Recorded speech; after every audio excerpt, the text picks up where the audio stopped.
you, Andrew. It's my great pleasure to introduce our wonderful guest artist tonight, Guy Allott. Guy is an artist who works across several mediums: painting, print, ceramics. Actually, I was thinking anything really, cardboard, anything. Guy studied at Central St Martin's in the 90s and then the Royal College. He's been exhibiting ever since in Britain and abroad. I think he exhibits regularly in Berlin. He has a gallery there. And he has work in many public and private collections, including the V&A Museum in London. So he's a great teacher, much beloved by all. He teaches the painting year and the foundation painting year ESOP and has done so for the last 3 years.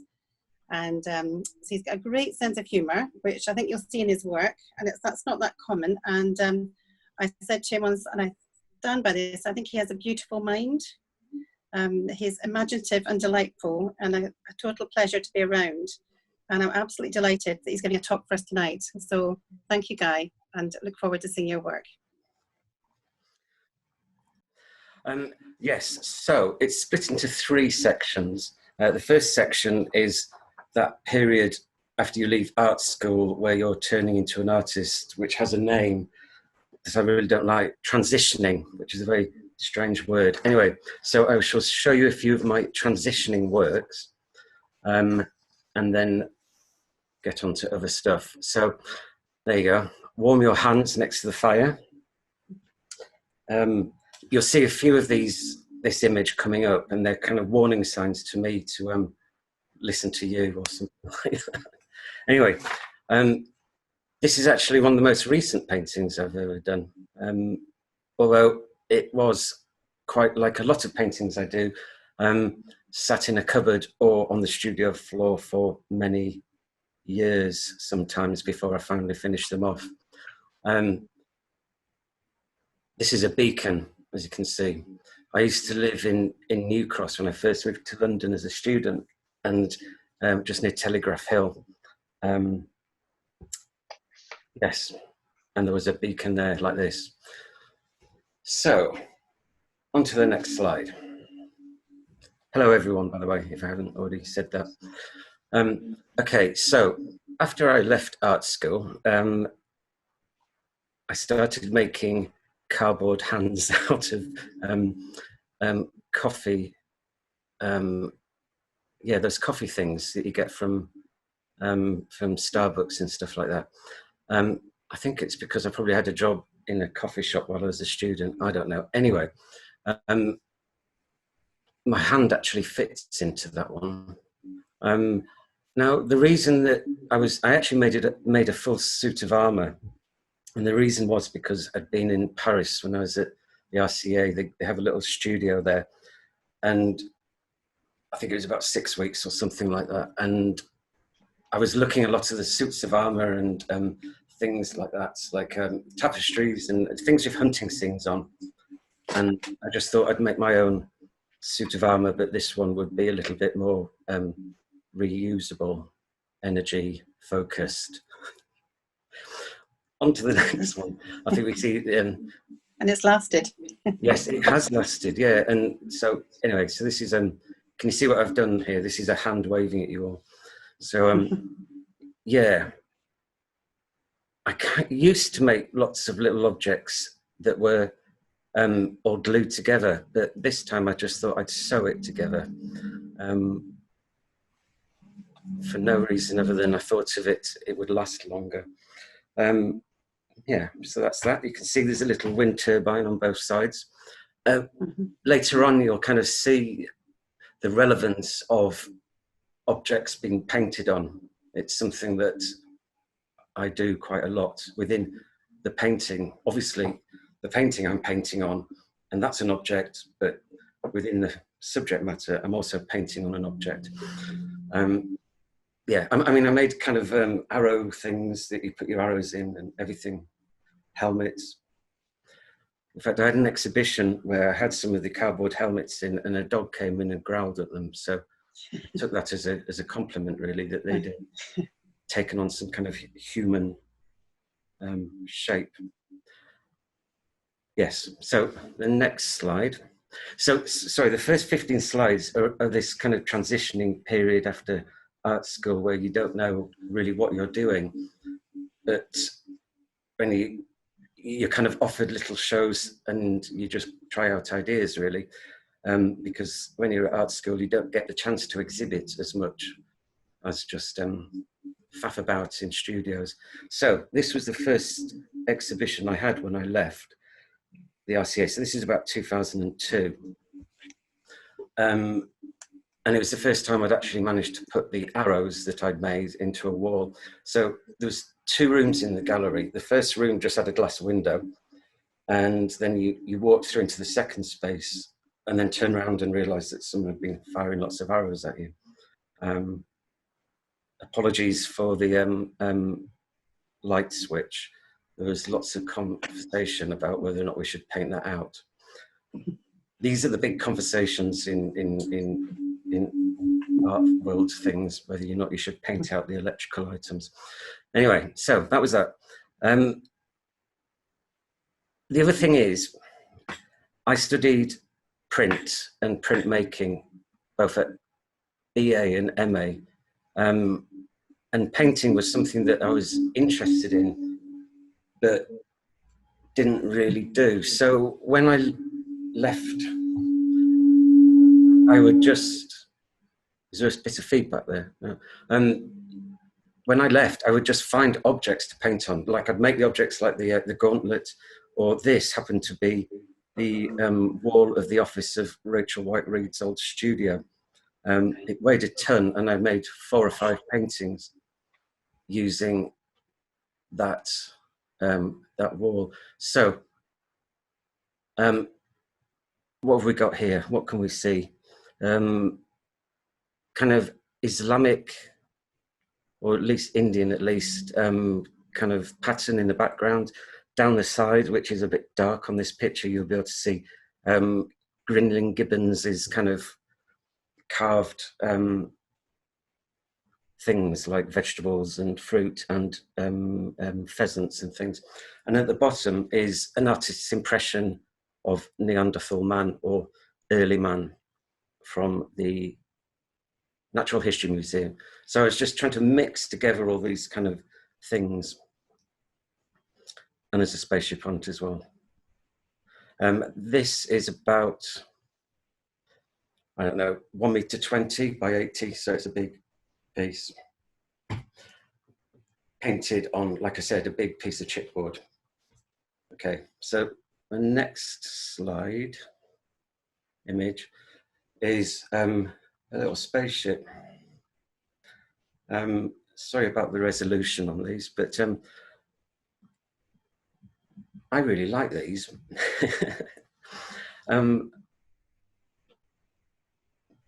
Yeah, what can I say about these? The reason that, yeah, I think we'll just go on to the next one. Because there's a few of them. Could we go up to the next slide?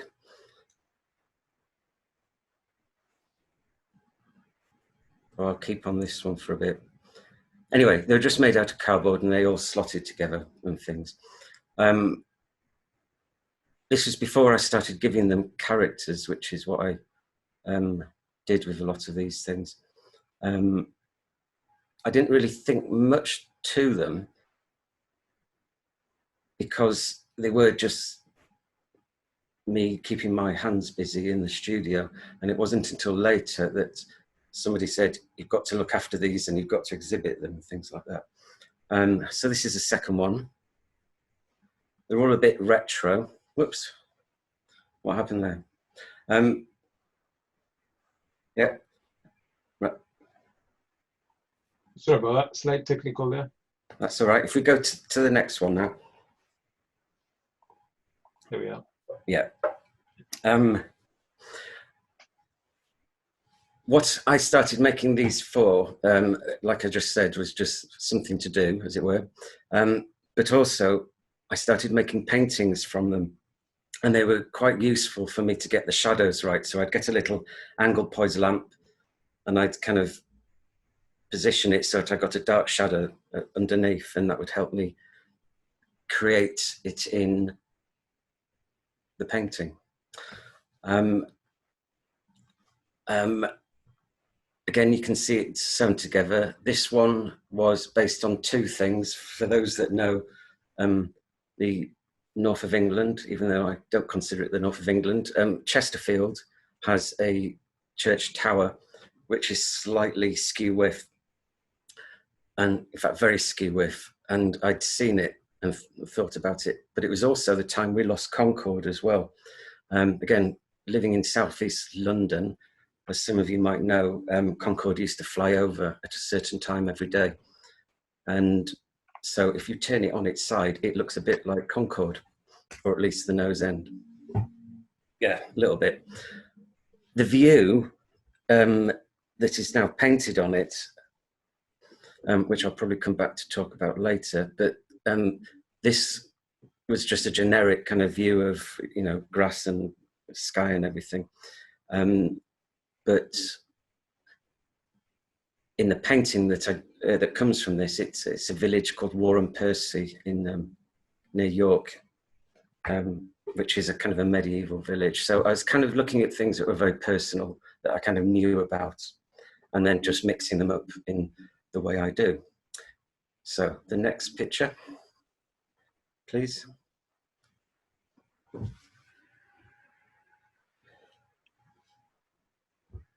Now, on the left, you have a crashed spaceship made out of one of the arrows. Again, at this time I was reusing a lot of the old work that was just sitting around. So I had an arrow and an old cowbell box, and then I just made this crashed spaceship. I don't know the meaning of the crashed spaceships. Maybe it'll come to me in the next half an hour, I don't know.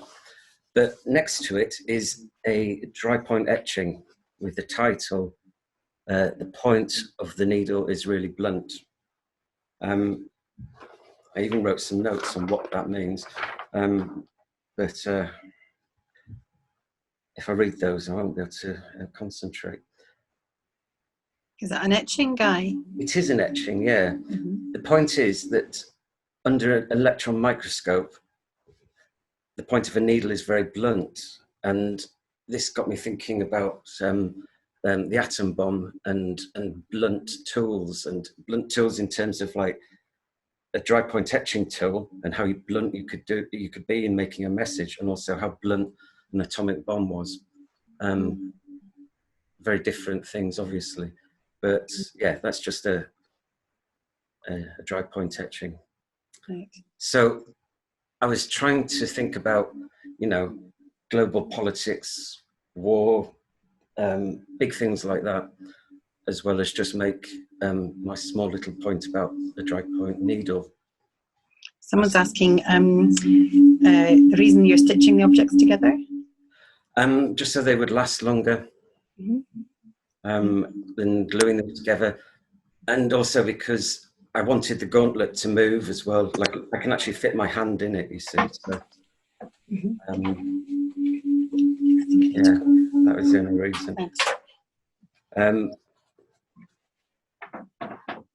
Yeah, so science was kind of quite important at this point. But I'm still in this period where I was just making stuff in the studio to keep myself busy. That sounds very, you know, like I don't care what I did, but I had to keep myself busy because, you know, that period when you leave art school, and yeah, you might get a few little shows, but you know, you're not represented by anybody, and you're desperate just to kind of make stuff and see where it goes. And I literally was there all night most of the times. You know, after work, I'd go to the studio, fall asleep with a paintbrush in my hand, sort of thing. Anyway, if we move on to the next one. Okay, so some of you might have seen this before. This is from a set of 4 paintings that were all chopped from the same piece of pine.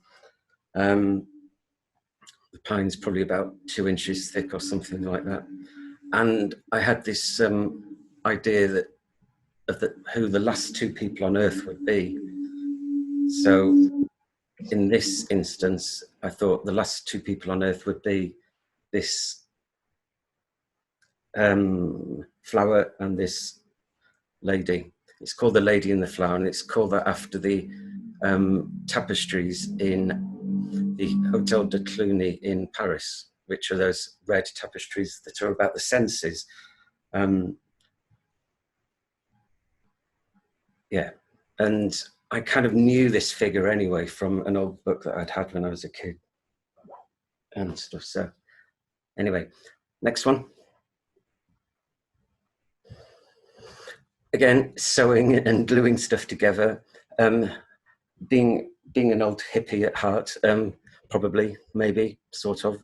I kind of was into sort of herbalist remedies and things like that when I was younger and stuff. So I used to like all those sort of books that used to have old-fashioned illustrations of plants and their uses. And I would have just seen this and then just added that little chap there at the bottom. Again, I wasn't scared of canvas. I just didn't paint on canvas at this period. It never occurred to me that I could paint on canvas, or well, obviously I know I could, but it was that world that I wasn't involved with. I was involved with the world of objects and making objects charming and liking them and then showing them to people and go, look what I've made. You know, it was the makingness of things that I was more interested in. And also the making do, you know, bits that might look like it's all put together properly, and then in the top left, it's all kind of sewn together and haphazardly and stuff. I quite like that sort of combination. There's a little bit of cork at the bottom there, I think, as well, at the bottom right. Anyway, I quite like that. It's called Veganism #1. There was a Veganism #2 somewhere, but I don't know where it is. So again, it's something I talk about a lot actually when I teach and talk about painting, is you're creating an object first and foremost, and that's what removes it or takes it into the world of art as opposed to any other creative form. Is you're making an object. A painting is an object. A painting is a sculpture. A painting is so much more than just oil on canvas. Anyway, the next slide or image, showing my age, saying slide, aren't I? Right, yes. Again, another piece of wood. It's more turquoise is the background than how it looks there. And this is I made a list of, it's a bit sad really actually, but I made a list of all the machines, satellites, spaceships that had left at Earth. And for some reason, in fact, one of my tutors said, basically, this could be in a boy's bedroom, Guy, which of course is logical really, in a way, to me. Anyway, so this is called Red Venere, I think is how you say it. It's a Russian spaceship. Now, I added the red star, I think. I mean, you know, it's there. I think it was me that added it rather than it was actually on the original picture, because I was suddenly becoming interested in the space race as being the defining thing of the 20th century. You know, this idea that, you know, East and West fought a kind of a war that didn't really exist, but what it did is it produced something quite positive, I guess, in terms of getting off this planet, which of course we've all kind of forgotten about now, which I think is a great shame. I could waffle on about this forever, but I won't. So next slide. Oh yeah, and that's a little Sawyers, which I recently discovered in my archive, and he's a friendly chap. Now, yeah, these are all little small paintings on wood. I was finally learning how to paint on a single surface as such, as opposed to kind of making an object of various bits of material and then painting on top of it. So this is me nearly becoming a painter. And incidentally, it's worth mentioning this is oil paint. A lot of the earlier ones would have been watercolour, gouache, or even the dreaded acrylic paint, which everyone knows I love. Right, so onwards and upwards. The next slide is, right, so at this time, I was very much interested in current affairs, or rather was forcing myself to pay attention to current affairs. And just, in the days when we used to actually get paper newspapers, I'd cut out bits and I'd get a whole folder full of them. And every now and again, I'd just take one and just do a watercolor of it. Just to keep, I don't know why, probably just to keep my ideas relevant to now, because I know I was very interested in a lot of, 15th, 16th century tapestries and suits of armor, and I didn't want to just sort of think everybody was out. I was just interested in all that old stuff. So anyway, so the one on the left is kind of about A1 or A0 size. That kind of handmade paper you can see around the edge. It's all wobbly. And the other one is just a little watercolor. It's about A3, A4, A3, in two sections. Just after I'd done that, and I went to see a Damien Hirst show at that at White Cube, the one, not the big one, the other one, and he got somebody to do that same one as well. Like he got everybody to copy from. Anyway, so. Don't know why I'm mentioning that. I think my watercolour was better. He hadn't painted his one after all. I think it's better too. Anyway, so this is me just being on current affairs. Also, that image of all those young men carrying that old man is quite a powerful image, I thought. Yeah. Okay. Next one, please. Right, back again. Right, this one, sometimes when you're in the studio, you accidentally know what you're doing and you accidentally start a painting just right and it's going to go right. It can't go wrong. And that's a really rare thing to happen. It probably has happened with 20 or 30 out of 500 paintings, where you just know it can't go wrong, and and this was one of them. It's just all I did was just with a bit of brown paint outline the spaceship, and then you just got to fill it in then. So where's this one come from? This is, by the way, if there are any fact checkers out there, I'm not interested. If I get things wrong, brilliant. Yeah. If I get dates wrong, if I get names wrong, brilliant. It's just pictures. Now, but this, I think it's by Franz Schneiders. Now, Franz Schneiders was the guy that used to do the animals for Rubens, and is a decent artist in his own right, but he used to work at Rubens's factory doing wild animals. And this is quite an interesting hunt scene, because there really was a dog jumping off the cliff to attack, and I just thought, wouldn't that be interesting to be put on the side of a spaceship? Because I was thinking whether or not, would we take this aesthetic into space, or would we take this pastime, of the rich and the well-off and the affluent who want to hunt? And I just thought, will the rich and affluent in the future want to take hunting and all those pastimes into space with them? And that's what that painting is. And this got into the John Moores, which of course was as you all know, is a good paint show. And it helped me kind of know that this is a good direction to go in.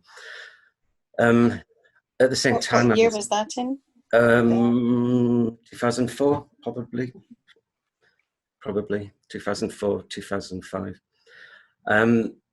yeah, so that comes at the end of, if I graduated in 2002, so I had those sorts of 2 or 3 years, you know, sewing together suits of armor and stuff, and then this came along.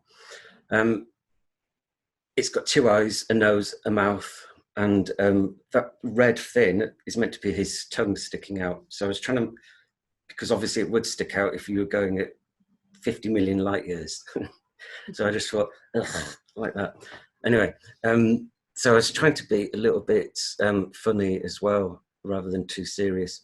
And also, I'd learnt that if you put 2 eyes, a nose, and a mouth in a painting, people look at it. Because that's what humans do, they look at other humans. And so I just tried to make it look more human. I think it's called anthropomorph something. So where's this painting now, Guy? This painting went to, forgotten her name. It's actually owned by somebody who had a film written about her. She had her ear cut off, and by some Italian mafia, and then it was posted to her family, and they made a film about it, and she owns it. I shouldn't say that, but it's the truth. Anyway, so that's where this painting is. You might have to delete that bit. No, it's okay. It's fine. It is true. It's properly true. If Anyway, she made a film, if they made a film about it, I doubt it's a secret. I know, but maybe. Anyway, so yes, but this is somewhere in London, although it was sold by somebody in Milan. The lives of your paintings is something that some artists just probably don't show as much interest in as others, but I think of them as children in some way, and it kind of means a lot where they go, if you know. So yeah. Mm-hmm. I understand that. Yeah, you need to. Yeah.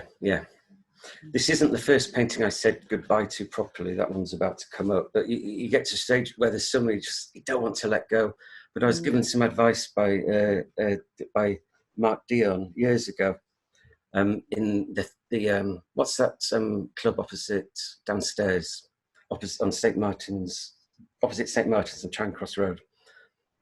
Anyway, people will know, down there. And he said, I was moaning about sort of selling something, or just like, oh, and he said, just shift it, you know what I mean? And it's always stuck with me, you know, that you can get really sentimental about things, but just get it out of the way and Someone move just on. asked, have you ever stopped someone buying a painting? And then someone else is asking, how many children do you have in terms of your artworks? Well, they're all kind of children, and so you love them all equally, but that can turn you into a bit of a hoarder. So you do have to edit. And I'd say there's about 30 that are better than others, better kids. Anyway, and the other question, what was the other question? Have you ever stopped someone buying a painting? I have had to get into a cab and go round to a certain address in Kensington, and I've been by somebody and said, and had to collect paintings, that it just, wasn't going to work. Right. Yeah, once, and it, Fair enough. She was bonkers. She was bonkers. She wanted to do prints of them, on a printer, what it's called, that word, Guy G-Clay, yeah, and sell them without my permission. It was just like, this isn't happening. So so I've only once done that. Yeah, fair enough. Next. Oh, this is meant to be our break now, where we warm our hands against the fire and everything. But we can carry on. I'm happy to carry on. Has anyone got any questions they might like to ask? That's what this point was for. Yes.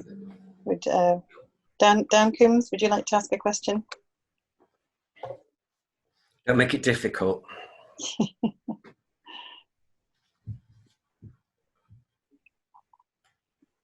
No, I always find actually that the longer the question, the shorter the answer, and vice versa. Okay. Well, we don't know yet if he's asked because everyone's muted. So we've got a few questions coming up here, Guy. Yeah, Why the interest in space? because we are on a rock floating in infinite space. How can that not be the only thing that's important? Mm-hmm. That's a good answer.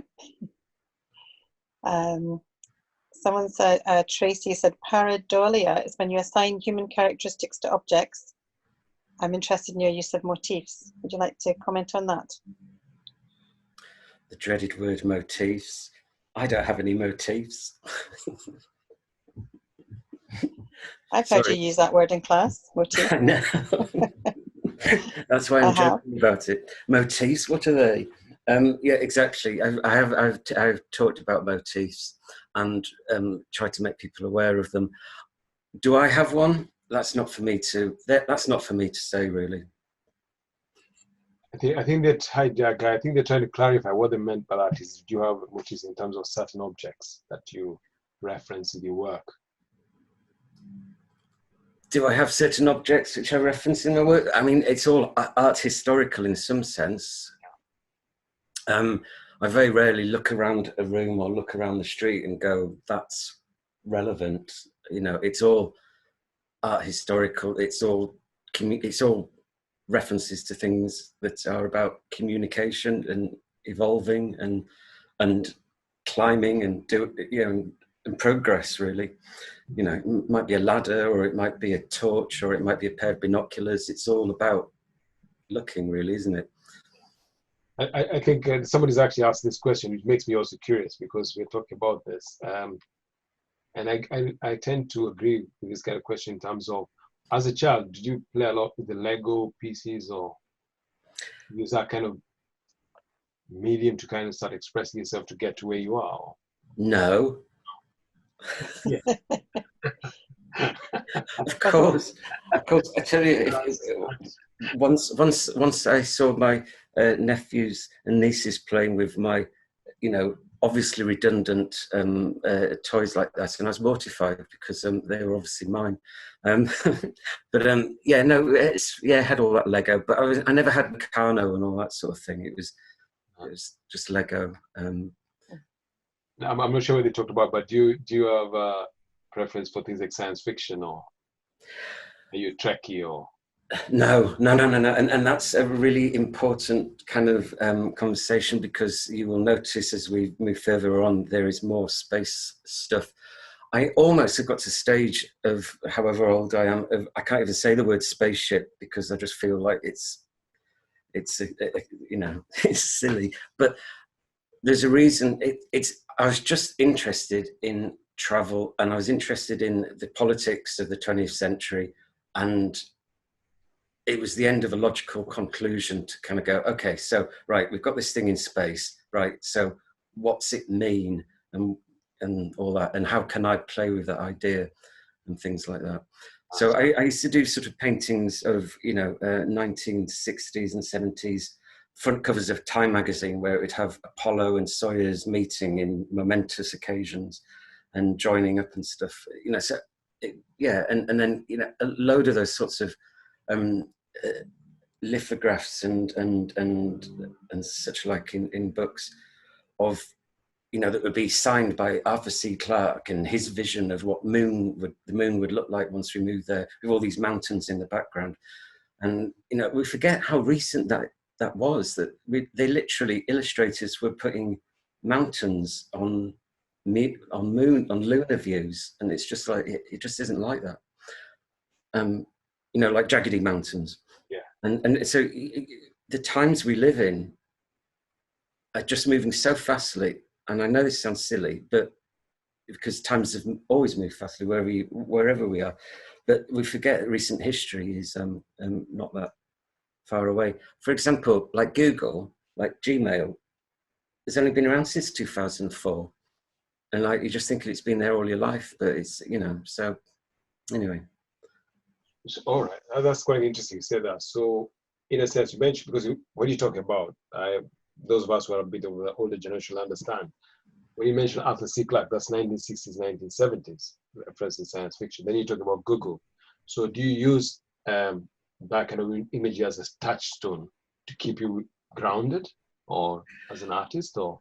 I'm interested deep down in artificial intelligence, Right. and because we're on that road, and it's up to us to create that artificial intelligence,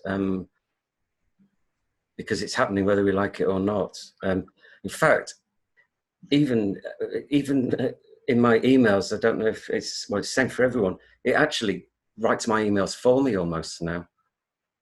You know, when you type in, it gives you the end to your sentence, and I think, oh, that's a good answer. Yeah, or that's a good sentence. That'll do. You know, so you know, which is scary as well. But one day it'll turn around and speak to you and say something quite.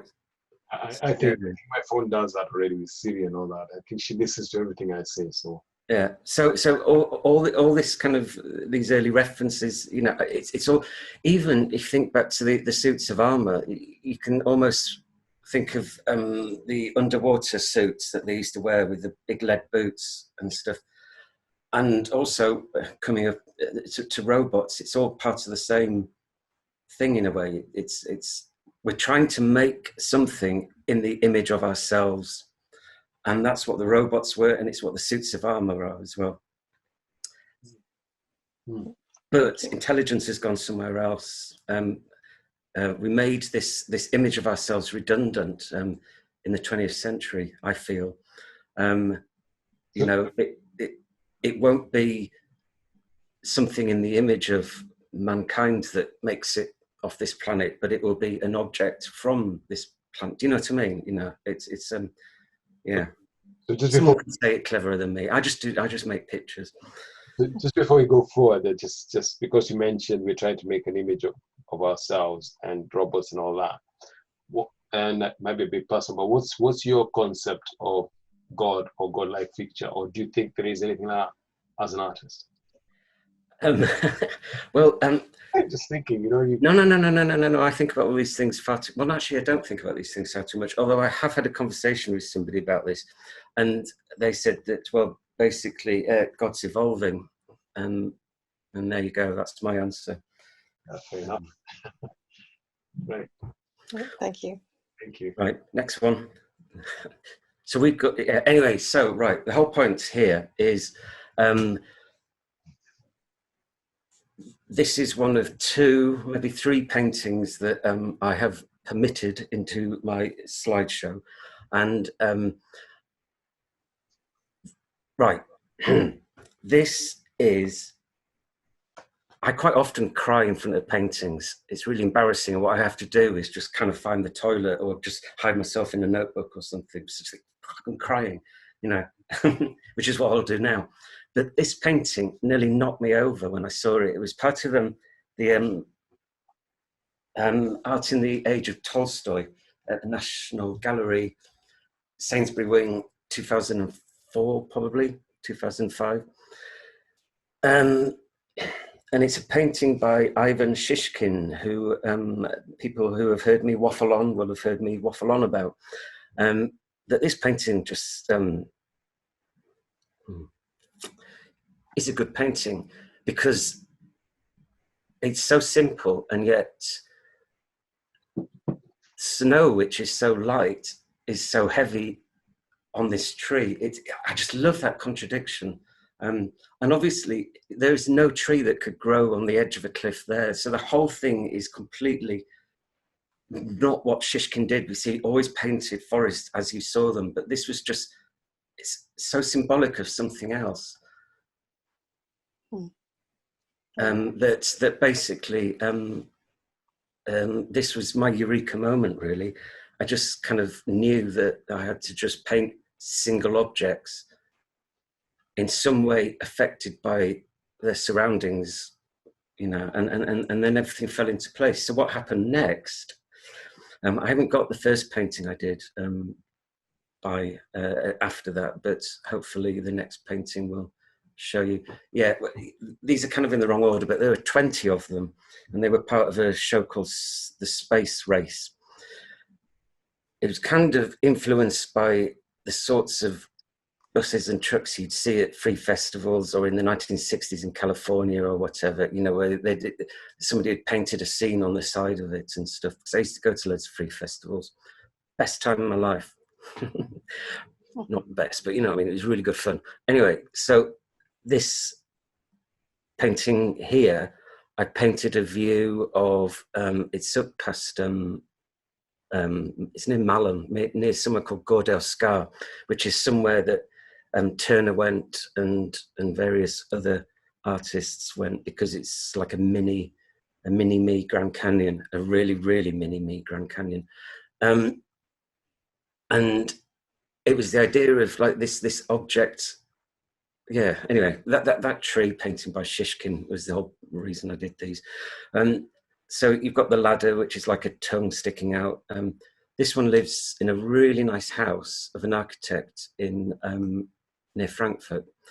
And he often says about it that he talks about it in psychological terms. That's for somebody else to talk about. I was just wanting to make a spaceship that just looked a bit funny or a bit just odd. So I just thought it would have these kind of wooden shields on it. So again, you've got it contrasting with the background, which is very sort of simply done.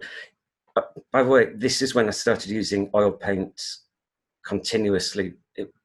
By this stage, I'd started complaining to a friend I'd been sharing a studio with, saying that acrylic paint changes as it dries, and you know, how annoying, rah, rah, rah.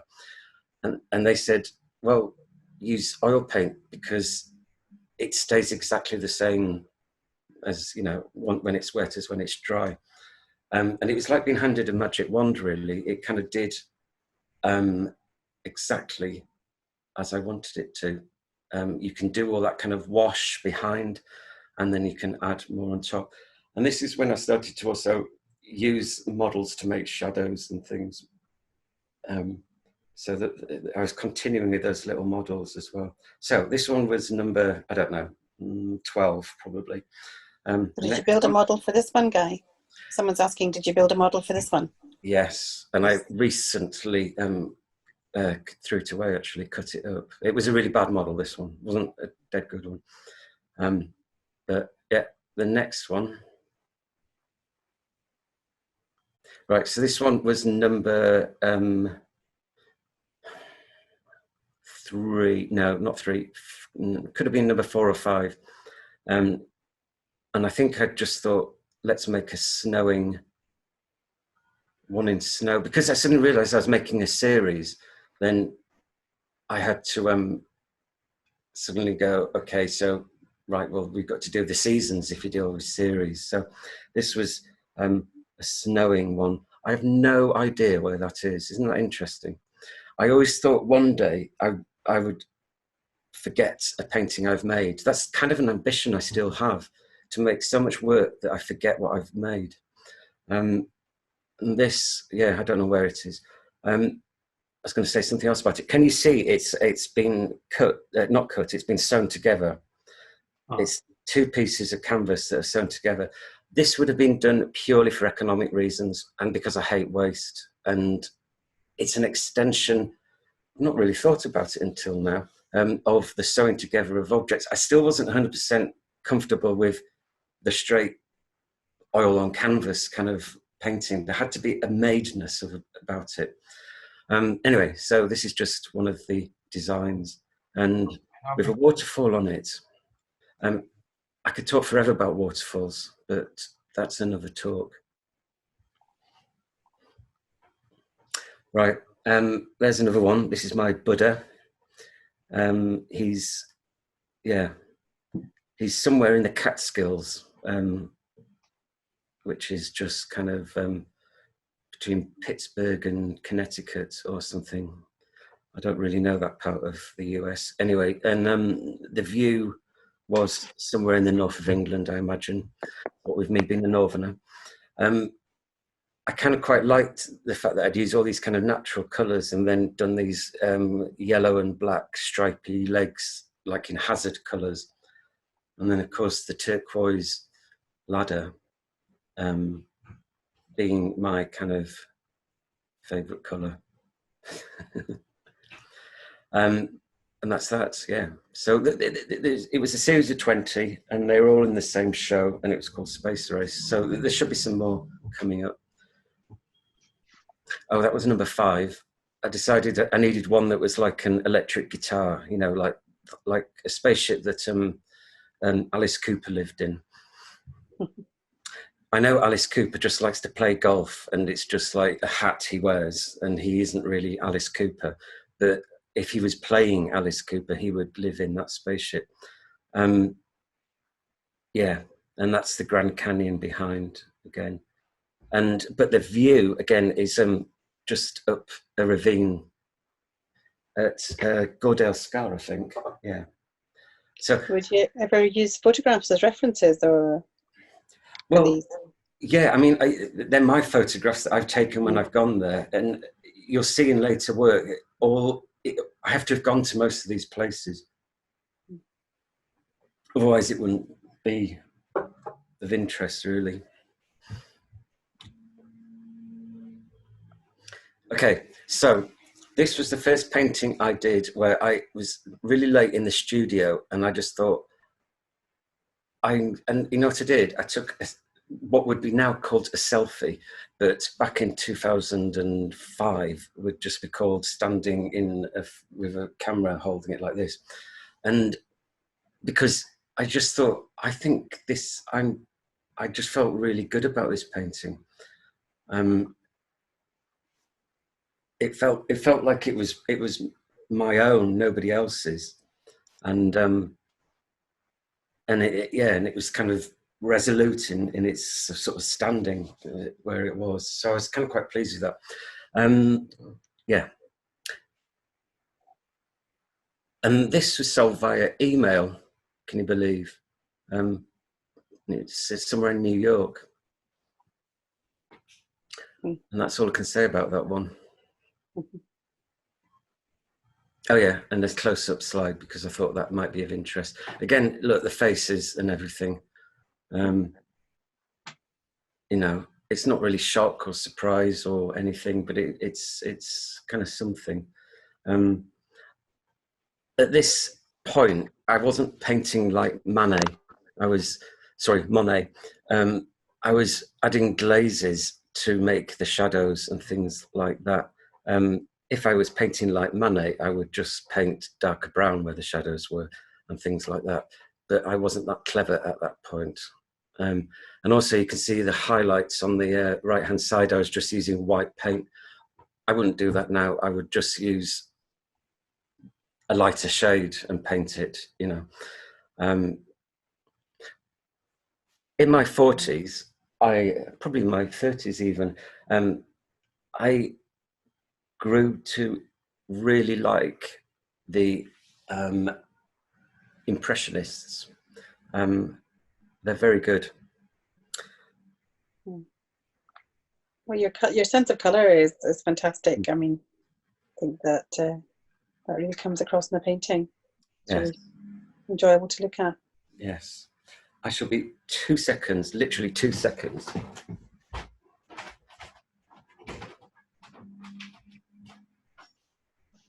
Would anyone else like to ask a question in person? So I'll just come up. I'm back again. Right, go on, next one. I was having a bit of a feedback from another room, that was all. Oh, I see. Yeah.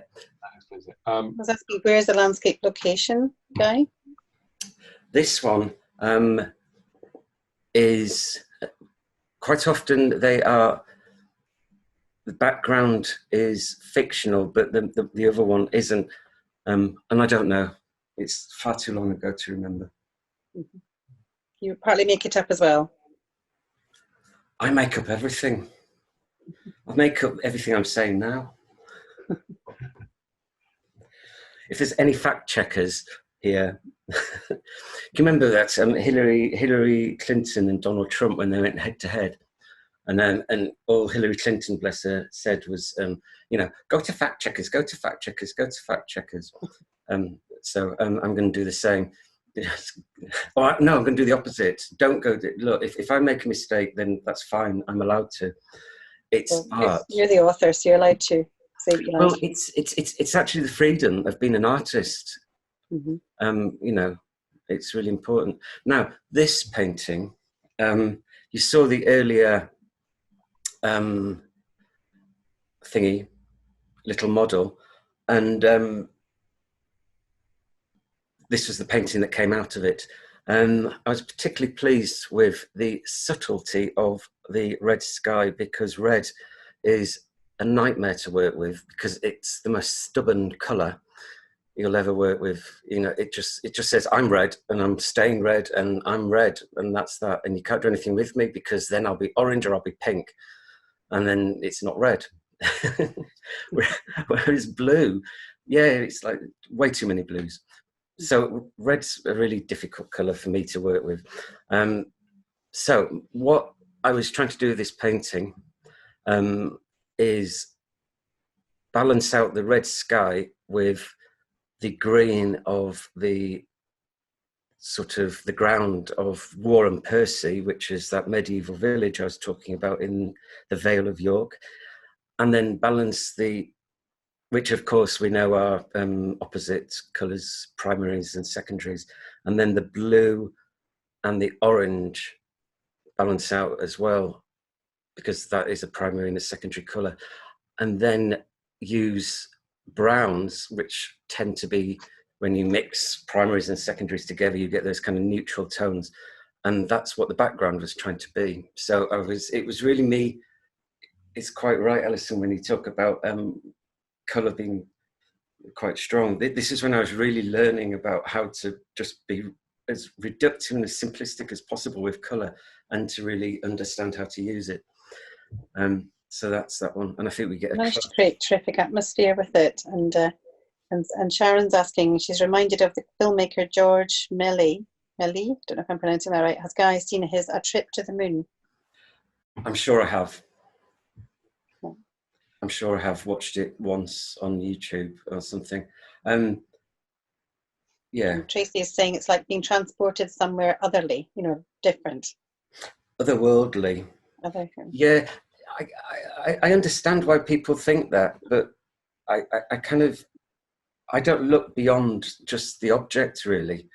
I've often thought, what sort of painter? I mean, I know in this century we don't have the dogma, the ists and the isms that we did in the last century, where you were part of this group or that group. You're a pop artist or an abstract expressionist or I don't know. It's not for me to say where I'd fit in anyway, but I kind of think it's just all for me about emotion. It's an emotional response. In fact, painting is the most direct emotional response to things I can think of, by far. I mean, a musician might argue with you. No, don't get... No. I'll answer. Well, I'm on your side. I'm with you. I'll answer that somehow later. But so when was this done, that Guy? Sorry? Was this painting done? Which year? When are we talking about? Which year? Oh, 2004, 5. Is this just after you discovered the pleasure and glory of oil painting, or? Yeah, exactly. And then everything fell into place. Everything. It was just, honestly, if anybody's kind of thinking, oh, what am I doing?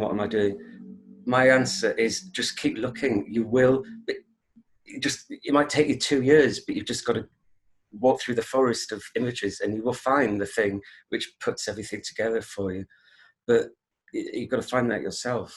You can't, no one could tell me that painting was going to have the effect it was going to. Anyway, the next slide is a thingamajig, close up. I thought that might be of interest, but it's a bit out of focus. Yeah. Anyway, that's that. Next one. Right, I put this in. I've actually changed this. I've actually written all over it, and I hate writing over paintings, but I did do on this one. So this is an iceberg. I think I've put this one in because although I was interested in that kind of otherworldliness, this sort of sense of a time that's past or a time that's to come in the future, in a way to kind of express something or to create not a home, but create a space to dwell in my own kind of imagination. I still wanted to kind of keep things relevant. So I just thought I would do melting icebergs. I would hate to be sort of pinned down to become like a science fiction painter or like an what do you call it, painter, an environmental, you know, thingy. Incidentally, I went to a talk by somebody. She did at the Devine Galleries, the big. She had trees cut down, big oak trees. Anya Galaccio. And she was asked in her talk whether or not she was an environmental artist. And she was really nervous anyway, but she paused. And then I could see how she was thinking, oh God, if I say that, that'll ruin my career. But if I don't say that, then I'll be shallow and everything. And she was really worried about it. And then she said no. And I think she should have said yes, actually, because we all should really care about the environment. But she was worried about getting pigeonholed and stuff. So I guess in a way, all artists worry about being pigeonholed in that sense. Or is that just me? Anyway. No, I guess that's probably common. Mm? I guess it's probably common. Yeah. And so in a way, there's a lot of contradiction and contrariness in my subject matter, although there isn't as well, because I didn't want to be known as science fiction and I didn't want to be known as this, that, or the other. So I do this painting, you know, I've never even, I don't think it's ever been out of the studio. Anyway, next one. So just before you go, you said you wrote all over this painting. What was it you're writing all over it? Is it? I wrote Reagan, as in Raygun. Why? Because I just was thinking about those. I was thinking about aliens with ray guns. Okay, we shan't classify you as a science fiction artist. Yes, we shan't. Next. It's a beautiful painting. Thank you.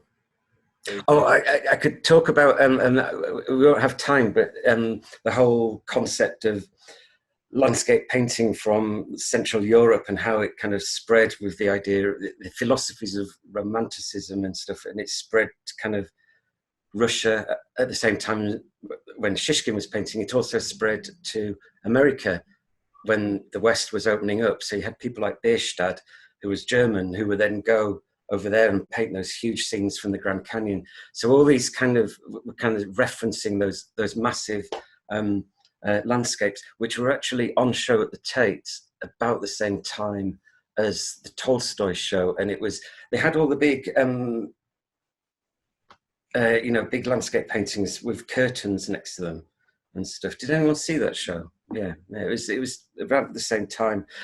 And again, that consolidated my views that there is this kind of East-West struggle or thing that was going on. And it made me realize there was a connection between the landscapes of Tolstoy in the East and in the West, the opening up of the United States in that European sense. And that an extension of that was the struggle that became the space race. And it was all tied together. Oh, fascinating, thank you. Yeah. And next one will be a woolly mammoth. I've always wanted to paint a woolly mammoth frozen in the tundra. Yeah. and the melting ice and the idea that something's been brought back to life. And I didn't really want to say anything else other than that, but it was just being aware that, you know, the world we're living in is melting, but then that wasn't the most important thing. It was this I don't know, this wonder that this little creature's sort of being revealed. I find that quite touching and moving. And that's all I wanted to say there. Next. It's really good, Quentin. Oh, and this is when suddenly somebody said, Guy, can we put all your little cardboard figures that you've got lying around your studio, can we put them in a nice perspex case and in a catalogue? So suddenly I had to take them all really importantly, take them seriously rather, and stuff. So yeah, they're all somewhere wrapped in bubble wrap, leading their lives or not leading their lives. I had a friend do a painting of the two of those actually. Yeah, but they were purely for the those landscape spaceships, which incidentally I started calling landscape spaceship 1, 2 in Roman numerals, and in the end I just started calling them LSXV11 or something like that. Titles is somebody else's job, really. No, that sounds flippant. Titles are a tough one, I find, because the work should be able to be yeah. The work, yeah. I don't know. I know what you mean. I think you understand. I mean, if thank you.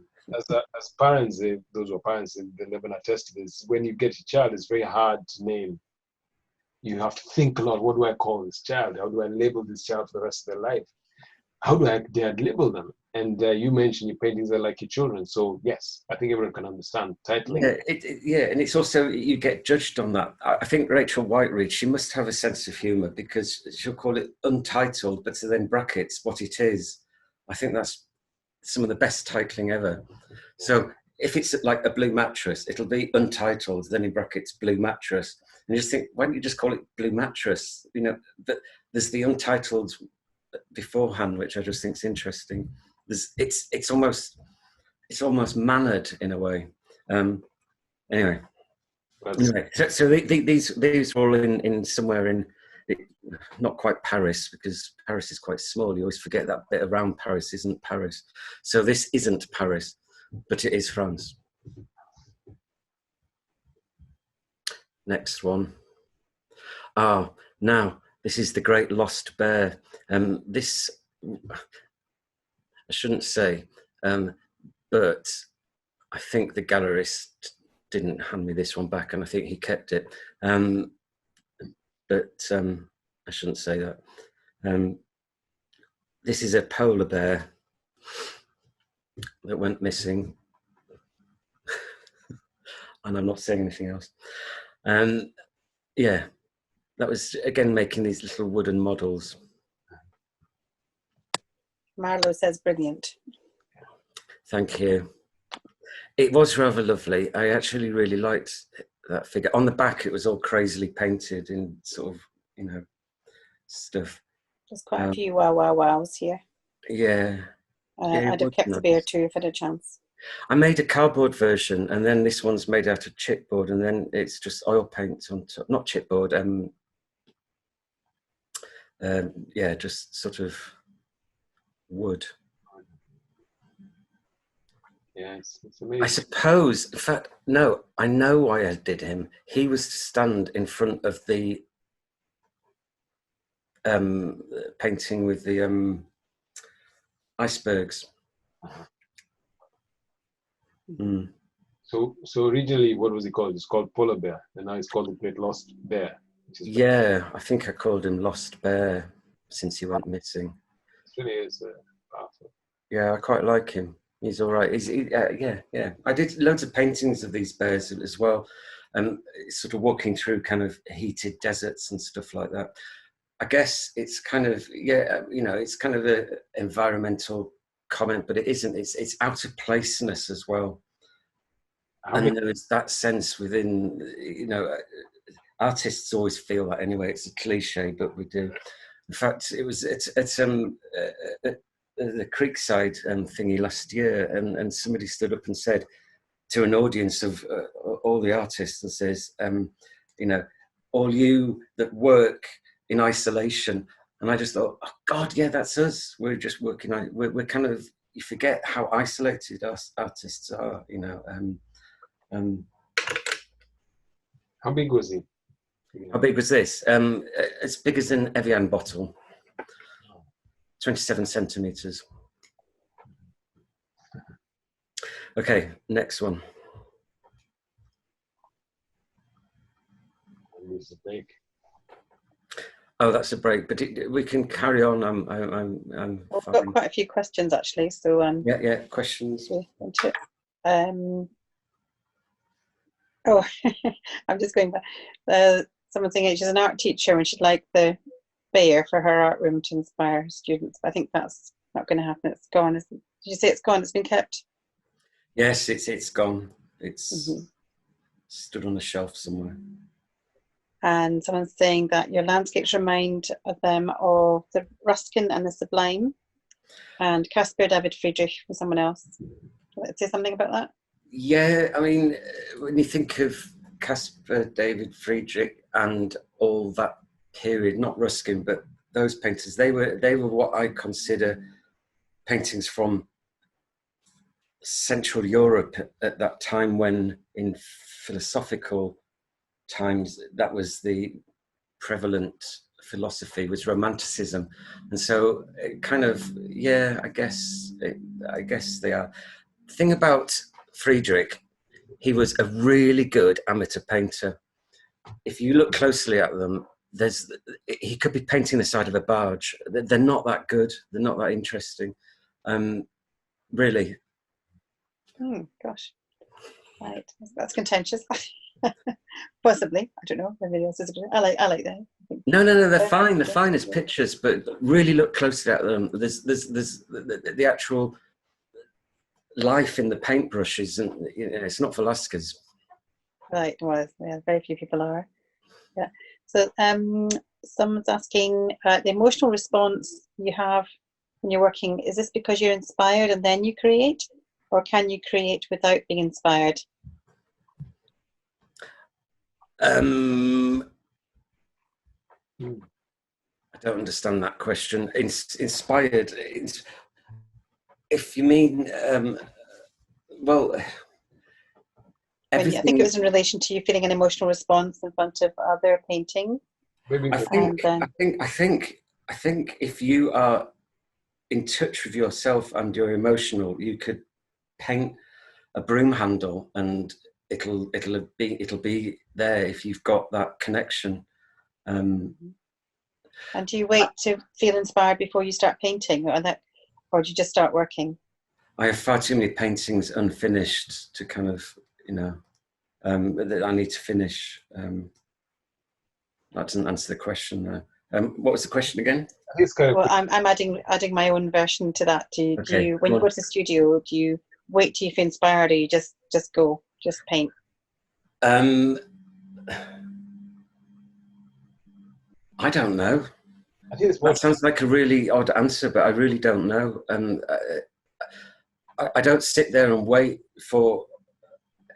I used to sit there and just sit there and wait and stare until something happened. But now I just kind of, I know that that piece of wood just needs that there, and you know, I'm kind of, painting for me has changed since about 2015. I paint like a completely different painter.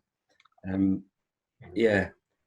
And in fact, it was this show in Paris, not Paris, that somebody came up to another artist from Berlin, and he said, "You paint really thinly," and it was only then I thought, "Oh, right, okay, right." And I became so conscious of painting thinly that now I can't do that. I have to sounds like a cliche, but you've got to let the material win. Mm. And what's your painting routine? Someone's asking, do you paint every day? I do try to paint every day. I go to the studio every day. Since mobile phones and social media, it's a little bit more difficult to paint all the time. But yeah, I paint every day. Would you mind if we go back to that question, the emotion thing? Because I found that quite an interesting question. Because so you say you've changed from 2015 to a different kind of artist. So what kind of artist were you before that, and what's the change then that happened?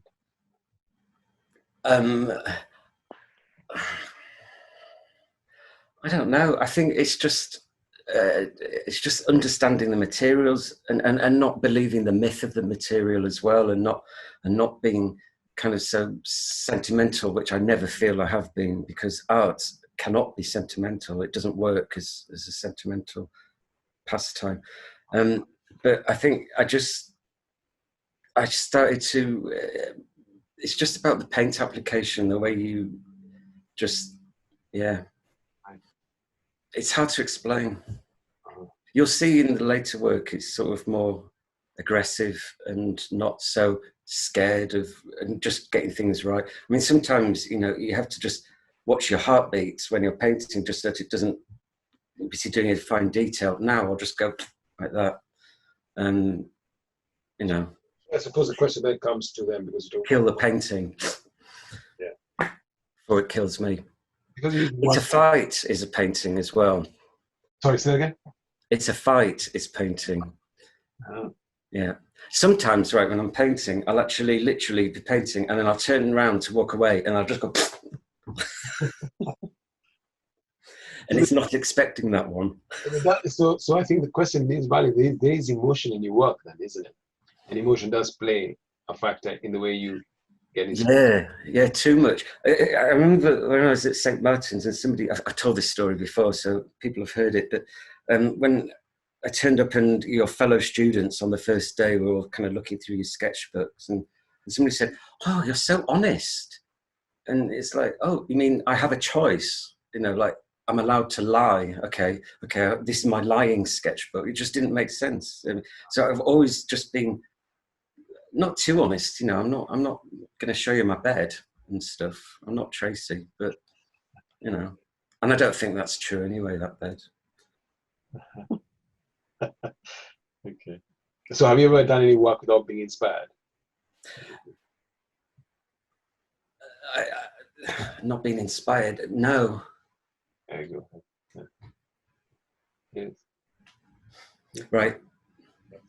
Are we ready for the onslaught of more pictures? Okay, so to avoid being known as a science fiction artist, I, some would say foolishly, but then that's just who I am, decided to completely do a U-turn and plant myself in the park or in the forest. The forest outside Berlin, as everybody knows, outside Berlin is just forests and lakes. But this is Greenwich, and this is Greenwich on Christmas Day, where I saw a silver birch tree in front of this old gnarled tree, and it was this kind of, well, you can see what it is. It's just this pure kind of clean line, and then this kind of more, it splits the painting in two, and then you've got this sort of old twisted, so it's two versions of yeah, it is what it is. So I was kind of looking at trees in parks and seeing what I could do, really, and I did 30, 40 kind of these of different successes around London and in the parks. So yeah, the next one. Yeah, these are all in, they're all black ink. They could be gouache or they could be watercolour. This is up on, if anybody knows, Menwith Hill. This is next to a village called Blubberhouses, which is the best name for a village anywhere. I expect it's because they housed blubber. Anyway, this is a set of pine trees, and I happen to think a pine tree is one of the best trees to do paintings of, and I have yet to find the perfect pine tree to paint. I have spent a long time looking for it. On a special day, the red of the bark, that kind of browny red of the bark, and the green and the blue sky, and that kind of pale green of the moorland is quite unique. So this was a set of studies I did. When I sold these, the chap that bought them, he says, well, why have you got the bit at the bottom? And it was because I just wanted them to have that look of like a Polaroid or a kind of a picture in some, yeah, a photograph. So there should be a few of these.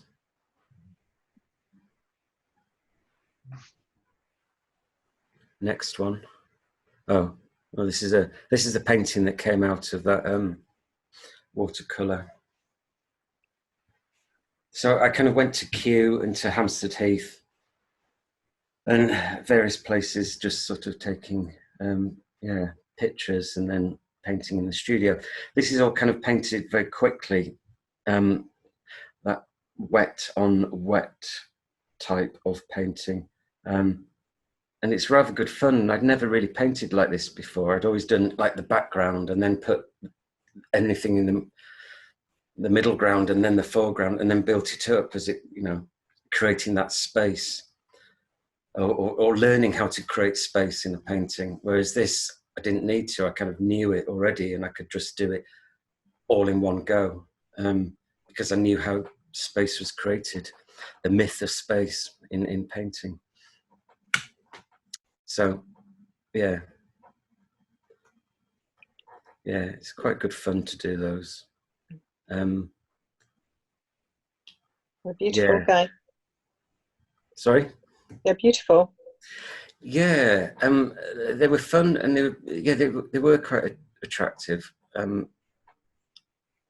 kind of, the way they looked and their attraction sort of distracted me from finding a subject matter in a way, because after all that kind of space race and kind of thing, of which I only showed you, I don't know, a tenth of all the paintings, all the output. There was big, massive ones, landscapes and stuff. So,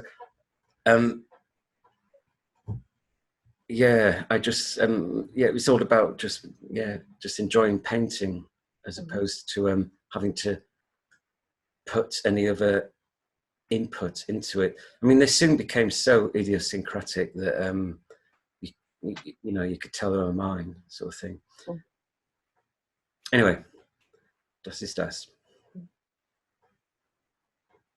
Oh, now, watercolor is the hardest discipline in painting because every mark you put down is going to be there throughout. Yeah, so you can't take it off. You can't just paint over it and stuff to remove your mark. So as I say, as everyone knows that I say, it's like playing live on stage. You know, you can't. Yeah, everything's there for the viewer, and that was quite a challenge at a time. And some of these, I'd just go to every day and just add a few little darker areas and things like that. So this is the Tiergarten in Berlin. Mm-hmm. I also learned here, like, because my original love, I guess, was drawing and being a draftsman, and I haven't drawn for a long time when I was doing this. This is 2008 or 2009. But you can see, if you were to look into the horizon area, You know, some of those trees are very simply done, and it becomes like drawing again. And I kind of really enjoyed that. I'm still kind of wowed by how a line can do something. So yeah, that's quite, What's wonderful about them is they're so detailed without being tight. They seem very fresh. Yeah. And alive, and yeah, wonderful. Yeah, I totally agree. And some of those are so simply done, and yet you believe it all. And it's about belief, isn't it? And you know, and yeah. Directness and confidence in the mark making and the drawing. Yeah. I like those.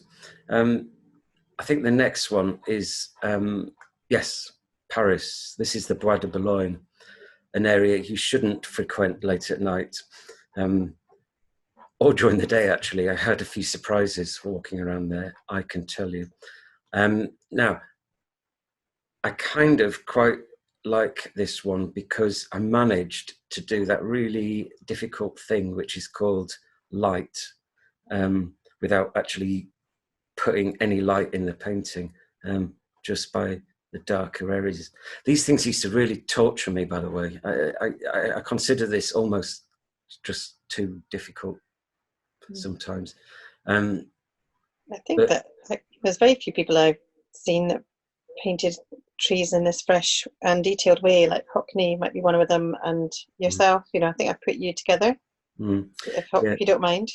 Yeah. These were all just before he moved up north, you know, when he came over from California. And yeah, I did quite a lot of these, and then some.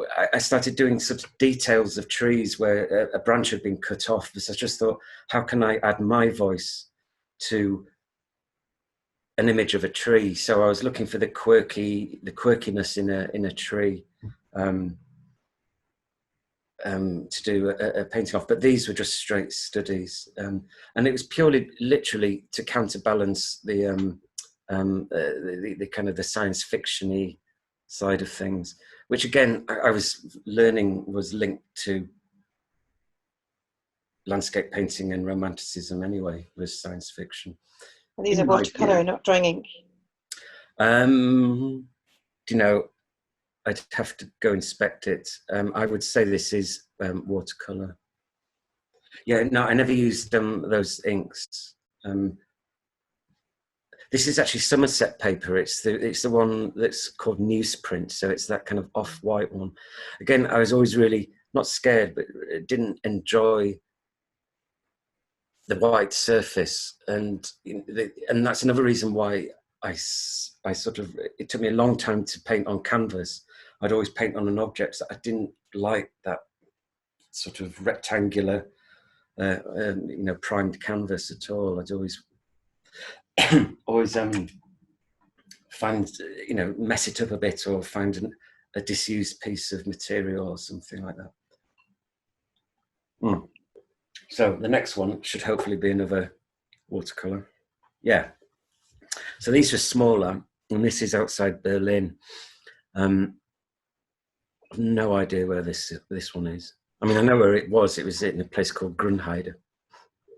My gallerist at the time, Christina Heidemann, she I'd gone to visit her father and her mother, and they'd walked me around the forest around there, and to show me places. And this is one of the views. Again, you can see how, if you kind of, yeah, I mean, you can imagine it's being relatively real, but at the same time, if you look closely at any of it, it's just a splodge with a paintbrush. And that's why I was just trying to say earlier about those impressionists. You know, we all roll our eyes at sort of, oh, another Monet show, but what a genius, honestly. Those impressionists, they were really good, actually. And I spent all my 20s and 30s sort of fighting, and not fighting, but sort of thinking, oh, you know, there's got to be a better artist out there, and looking for the obscure, but actually they're good because they're good. I think it was Jeff Wall said, Jeff Wall, was he the photographer? Yeah, he said in a quote, he said, the great ones are great because they're great and you can't avoid that. So yeah, or you can fight it, but there's no point. You will lose. Anyway, so this is just a little watercolor again, sort of just proving to myself in a way that I could do it. So the next one should be. Just before you go, Guy, is this done on site, or do you take photographs, or do you work off memory, or? It is done from photographs, but this was done whilst I was on not a mini residency, but they gave me the gallery to work in over summer. It was closed, and so I just worked on them there. But yeah, oh no, I couldn't work outdoors. I'm far too self-conscious. Frank Auerbach said if he painted outdoors, he'd probably be arrested. So was it like a lot of referencing? You go from the gallery to the site, then back, take pictures. Was there immediacy in that, or? Say that again, sorry. Was there an immediacy between you taking the photograph and being on site? Like, I just think that, I mean, it's a direct copy. You know, I'm working. I found the image I want, and then I'm just working straight from that. Yeah, and I guess I'm holding in my head the essence of what I wanted to portray in the picture, if you know what I mean. And then I'm just using the digital image as a reference point. I guess I want to paint the Grand Canyon. Amazing. Anyway, yeah, that was a period. Oh yeah, hello. This is on the third floor of the Soho House in on Dean Street. This I've been in there, and I always go and see it and say hello and go, that's my picture. They had quite a few, but this one I'm quite pleased with, and because it's a queue and it's a real tree looking like that, and it was suddenly I was doing the same as I was doing with the spaceships. I was just sort of anthropomorphizing them and seeing characters in them. I'm one of those sorts of people, like I started saying at the beginning, that like I like the objectness of painting. I like, even though it is it's 3-dimensional, but I like the fact it's an object, and I look at everything like this glass, and I'll just go, oh, hello, glass. You know, I kind of give characters inherently into everything that I see. And this is just a little quick watercolor again of a tree with 2 eyes and a mouth. It was after this point where I started looking for old oak trees, and because I was spending a lot of time in Berlin at that time, and I was fortunate to have a vehicle, or the use of a vehicle, I would sort of drive up to where all the big oak trees are, which are north of Berlin. And I also took a day trip out to Kent to go see the Fretfield oak, which I think is, there's a painting of it here. It's in someone's back garden. Anyway, so yeah, so I was pretending to be knowledgeable about oak trees and all that. Okay, next.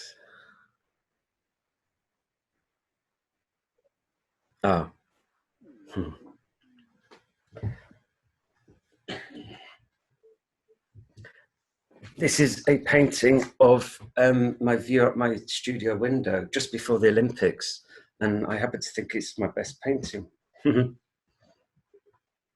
Yeah, I like that one. It was in that real peaceful time. I think we still even had the old route masters before Ken, whatever his name was, destroyed London. And it was a really nice time in London. I have to say, there's something about that period where London was all right. It was before it started to eat itself. And this is just a tree outside my window. And I just wanted to paint the leaves of the London plane tree. And also green is such, or I was led to believe by a very influential art teacher of mine, that green was the hardest colour to work with. So I set myself that challenge. Again, you can see in this that there's a view through. I could have just done it as the whole foliage, but I wanted the view through the trees, which will become apparent in later paintings. That became a motif of mine. Anyway, that is that. Yeah, it's only small, is that? That's I don't know, 30 by 40 or something, 35 by 40. And that's like me being a proper painter on canvas. Okay, next one. Oh, this is me attempting to show you two at the same time. Right. The one on the right is a view through a tree. Both of those trees, the tree you can see through and the one with the hole in it, are both trees for Kew. Obviously, I put a hole through the one of the trees so you could see the other tree, but it came out of this idea. I was really lucky to have an exhibition in Los Angeles, and I utilized that fact to go on a little, your kind of little mini-me California journey. So I went along the coast and I went to the deserts, and then I went up to the Mariposa Grove or whatever it's called, and Yosemite, which nearly destroyed my whole painting career because it blew me away and was like, how the hell do you beat that? Anyway, so where are we? Oh yeah. Right. So those sequoia trees, if we think about landscape painting as how it opened up the Wild West or whatever, as it got towards the coast, suddenly you came across all those massive trees like the sequoias and the redwoods, and what they did is put holes through them to drive their cars through. And I just thought must be symbolic of something, that you have this majestic landscape and you just want to still keep on going, and the idea of just driving through the landscape and then off to the edge of the Pacific, and then of course where do you go? You go into space. To me, it seemed the natural conclusion to the journey from the east coast of America to the west coast. And so I thought, okay, well, I've put my own holes through my own tree paintings. And also it was the opposite to the spaceships, which had a landscape on the surface of them. And now I wanted to put a landscape through the tree. So they were kind of like counterpoints. Anyway, but at the same time as doing that, I was probably listening. Anyway, what am I saying? The one on the left is a hawk.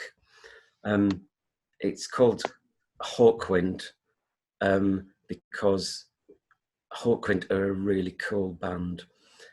And I wanted to do a painting that if Hawkwind ever asked me to do a painting for them, I would give them that. Anyway, so, and also it's me having learnt lots about painting. So painting all those ruffled feathers, if you look closely at that, it's all about understanding brushes, the movement of your brush, understanding what you can, it's all just about mark making and painting really.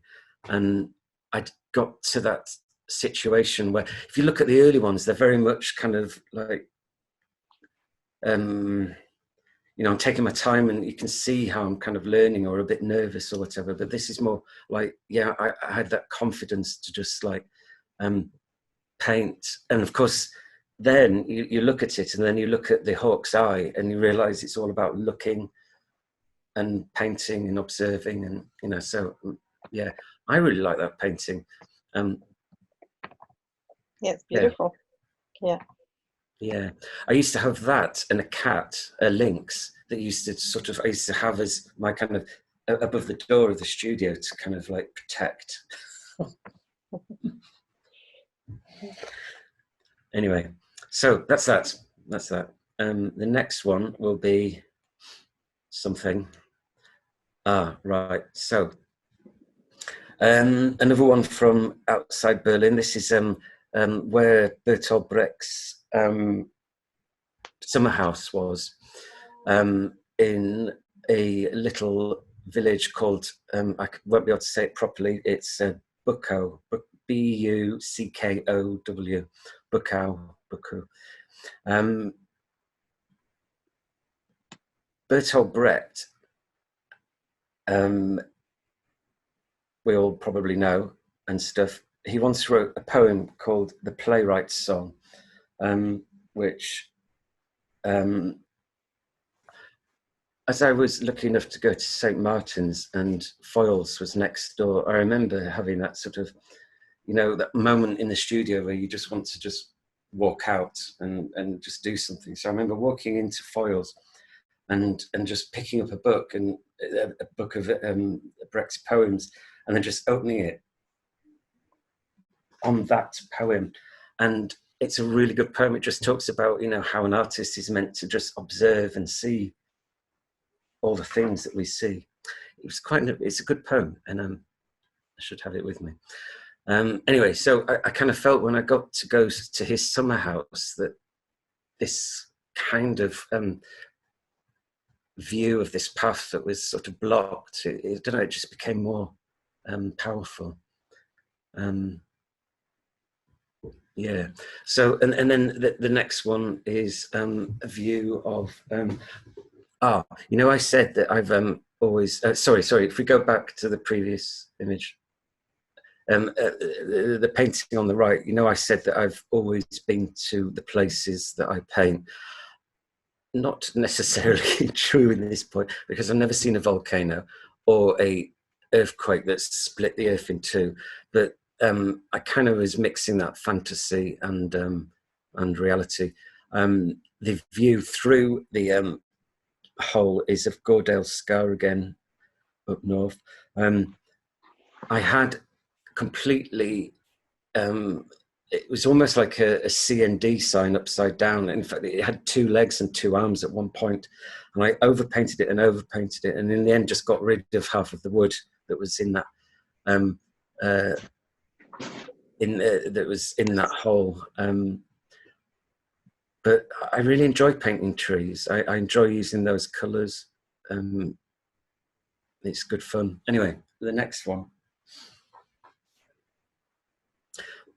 Right.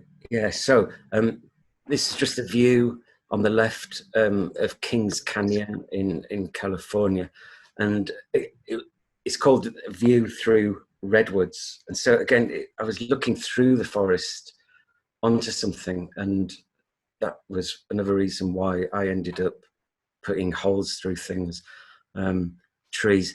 I had a little mini residency in Lake Como.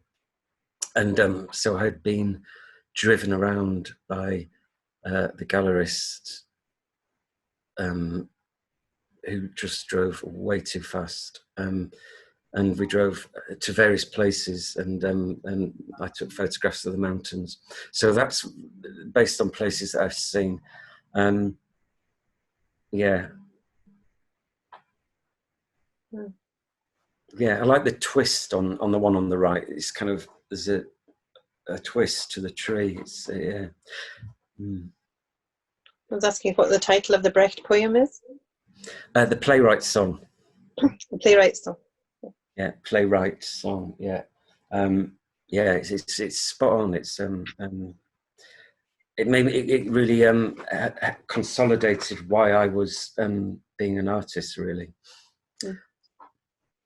Okay, the next. Yeah.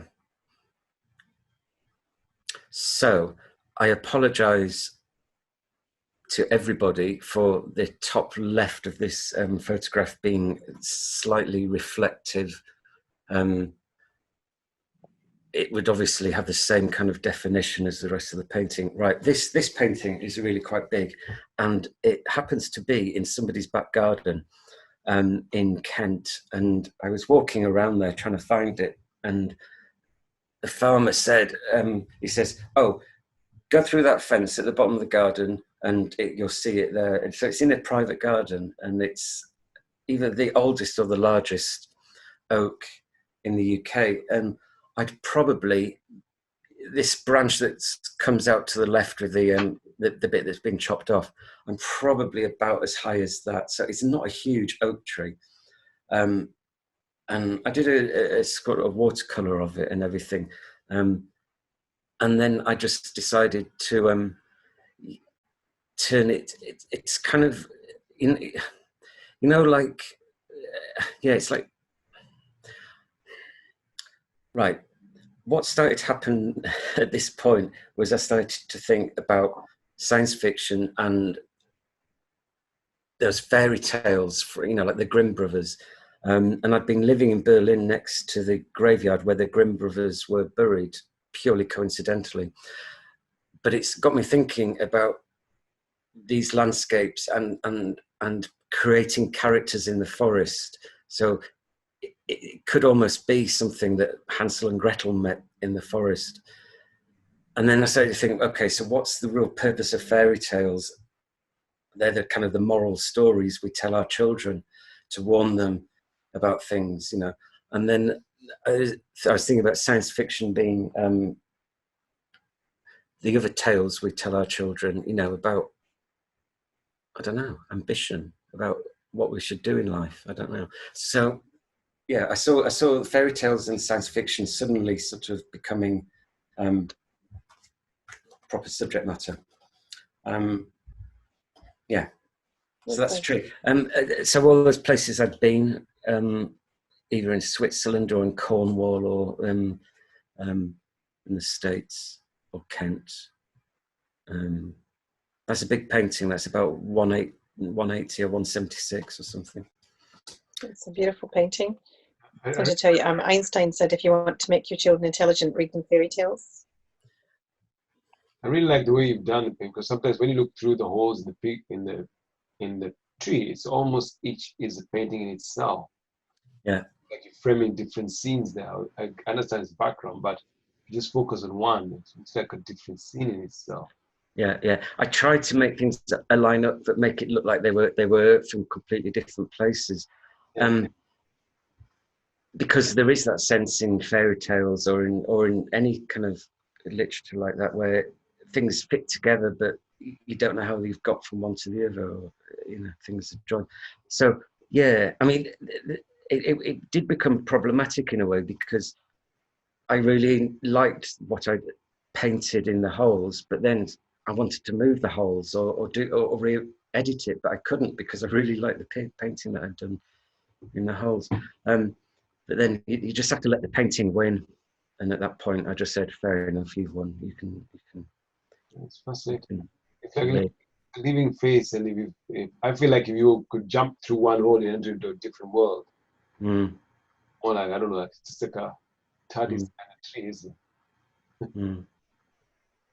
Yeah, painting trees in winter is, Andy Goldsworthy said that the best day is an overcast day. And he said that's because the light doesn't change, and he can work longer, basically, and then record and photograph it and everything. All I can say is trees in winter are the best thing in the world. You can do loads with them. In summer, there's far too much of that leaf stuff around, getting in the way. So Anna is asking, where is this painting now? Ask Dan. Oh, is that the one in the law firm? Yes. Okay. Yeah. So this was being exhibited in London then very recently. It might even still be on their walls, but due to lockdown is not. But hopefully you might still be able to see it then. Yeah. Yeah. Otherwise, it's got its little place in my studio. Yeah. Yeah, just for those who don't know, Dan Coombs is one of the other artists who work with ESOP, and he has gallery runs with a law firm. That's what they're referencing there. Sorry, Dan, didn't mean to sort of say like meaning anything, but yeah, that's where it is. Great. Okay, next.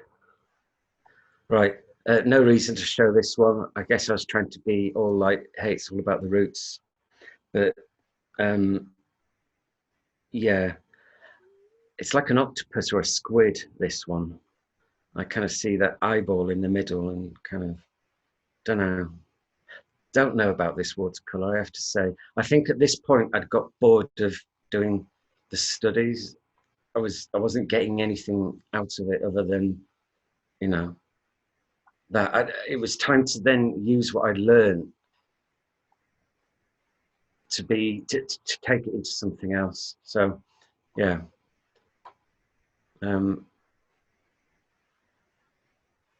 We're probably about 2010 now. Oh, I'll show my, right, so the next one should be, yeah, exactly. Right, with 2010. So what do you do with a forest after you've learned how to paint forests? Well, you know Arvo Pärt? Anyone know Arvo Pärt? Well, Arvo Pärt has a house on the coast about 20 miles west of Tallinn, and I'm a big fan.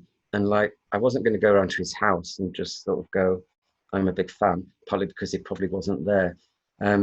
But somebody had told me that he lived down this little road, and so we went, and I think he's just great, by the way. He's really good.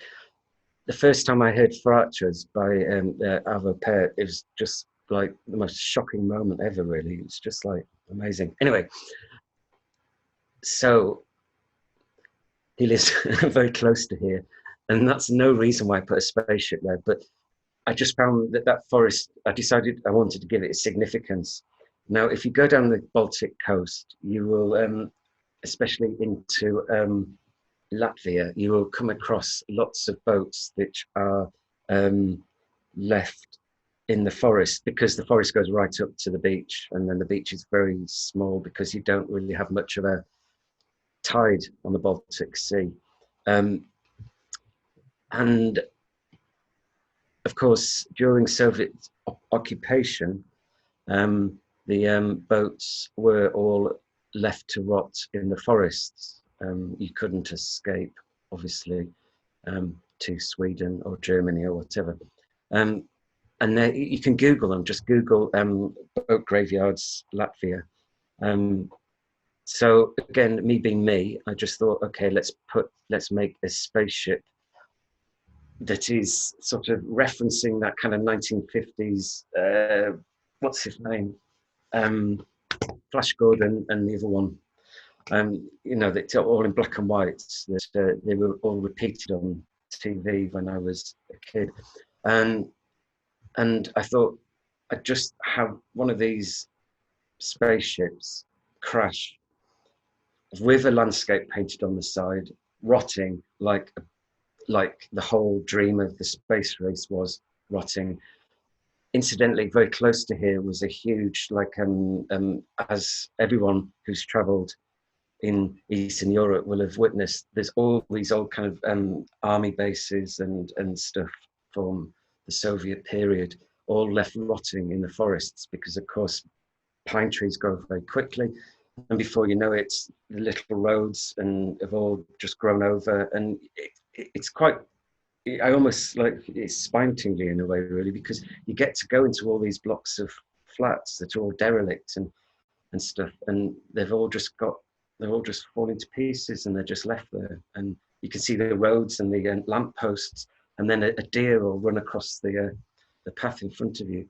You know, like there'll be like the swimming pools and the auditoriums and everything. It's a real thing. And of course, I imagine the locals aren't that interested in them, but for us little islanders, I found it really fascinating. Anyway, so this is the Baltic coast. and that's that. And the next one is, most people have seen these, I think. This is Empire. So this is my attempt to do Lost in Space, you know, that film, you know, again, it's the 1950s, but it's a redwood tree that was painted on the side. Think of Burning Man Festival, think of that hippie bus that's was called Father, you know, the one, there's a hippie bus anyway.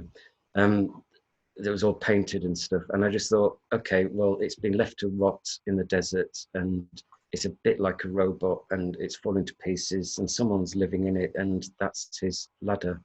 And that's that really. And what I was doing, these are really big paintings that were in an exhibition in Berlin called Recent Rex. And so what I did was one in Russia, one in the US, and then two of what I call the satellite countries to the superpowers at the time. So there was like the one on the Baltic coast, which would have been Latvia or the other one, Estonia, and then the UK, which I considered part of the Western axis. So I did 4 paintings basically. So this is the American one. The previous one was the Baltic one, and then next one is the Cornish coast. Yeah. So again, that's an oak tree that's painted on the side, but it's a painting by one of those Victorian painters, whose name I always forget. So I kind of tried to make it English-y and stuff. This is part of a wreck of the RMS Duisburg, Duisburg, which is a proper wreck on the Cornish coast. But I just so you can see bits that have all gone green and rusty, and then a bit of the rigging, you know, the top left, I copied from photographs, but obviously I invented the circular thing. I quite like it because it looks, those two red sort of boys look like they've been vomited out of that hole, like a seasick thing would do. I quite like that bit. Yeah. Anyway, that's the Cornish coast.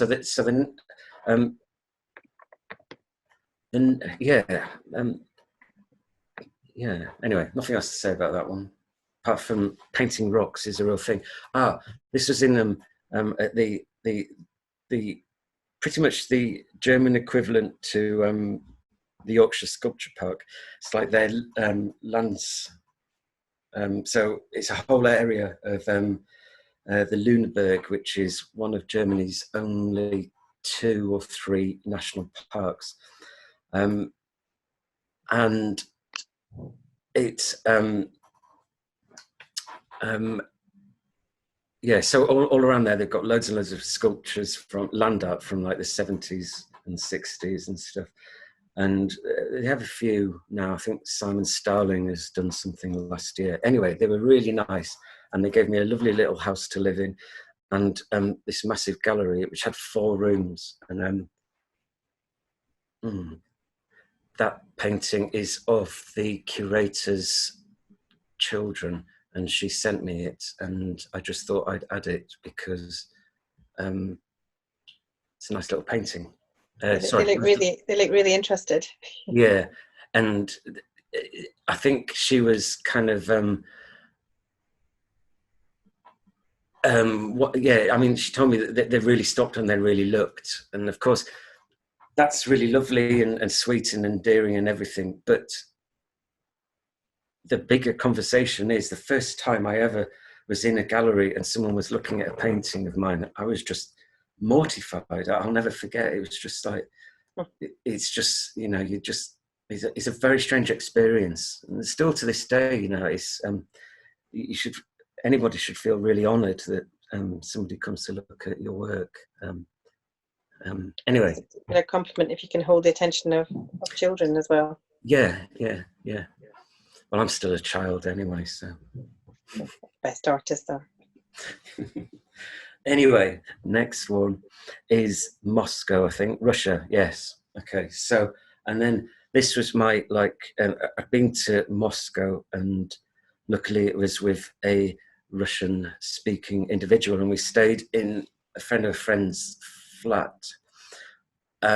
So it was all kind of quite interesting.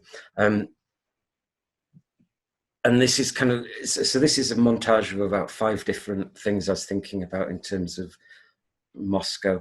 The green was what I call my Kremlin green. And then this sort of tower was like a radio tower, which I made a bit more loony. And then the painting on the side was another sort of a Shishkin type view of those endless forests that they have over there. And the whole thing was kind of falling to pieces because it was part of this wreck series. In other words, this wreck of the fact that we never really did go live on Mars and all that.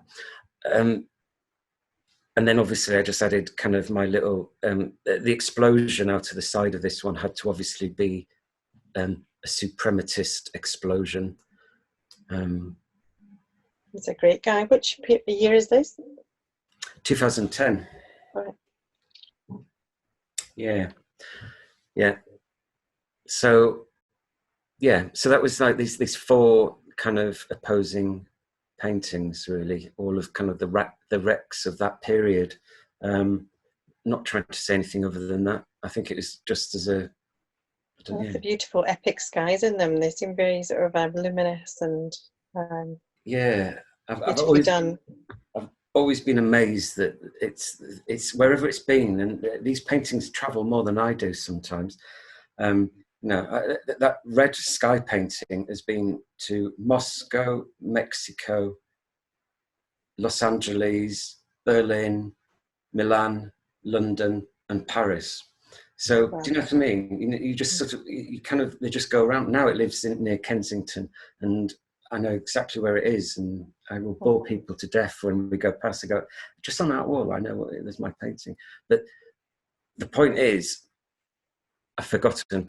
The point is that I'm always amazed that they come back in one piece. And that sky in particular, because it is so clear, I always think when I'm going to unwrap it, there's going to be some finger marks on it or something. Anyway, it's just a stunning sky. The sky in itself holds so much atmosphere. When I paint the mountains on, I'm always aware that I'm having to paint over bits of what I consider really good mountain painting. So that's always a bit of an issue. Anyway, that's that. And also, that leg in the middle is meant to be like a Fabergé egg kind of style as well. So you've got the wooden leg on the side, and then you've got this kind of central leg, which reminded me of. I was asking, how do you paint the sky? Do you do a block blending, wet on wet, with oil? Yeah, and a big brush. And do you layer it? Do you have various layers of colour? No, I just squeeze paint on, like literally like toothpaste from one end to the other, and then just go up and down a bit, and then left to right a bit, and then just do it for ages, and then look at my trousers and my shoes and think, damn, why didn't I put my painting trousers on, because the splash is all the way up the side. Okay. More information than you need, probably. No, that's all helpful. Thank you. Yeah. Never go into the studio with a new pair of trousers on. I agree. Or any pairs of trousers. Okay, so at this same time, I got access to a little printing press. It was actually a little mini etching press. And so I just grabbed the opportunity and made a little robot, because I hadn't done any printmaking for ages. And this is a real old piece of wood that was lying around. He's like my little, what's the first thing that went into space that went beep, beep, beep, and had 3 things coming off it? Somebody will remind me. It's the first thing in space. And all it did was make a noise. And Sputnik. Thank you, thank you. So this is, I always think about Sputnik making that noise. Just, that's all it did. It was just to make a beep beep. Such an odd thing, really. Yeah, it's like a really super minimalist sculpture, that it was coming from something much more different to that. Anyway, so this, my first robot, I just thought he's the same. He's going beep, beep, beep, beep. And I wanted to make it really raw and really like I'd hacked at the wood. And the reason I started to do these is because I know that I'd tried to create faces in the trees, and I know I'd done it into the spaceships and stuff, but I'd never actually done a portrait. Yeah, I've got sketchbooks full of portraits of, you know, when I was an angst-ridden teenager and stuff, you know, really looking gruesome and much older than I was and stuff. But I've never done actually a portrait, so this is my attempt to rectify that.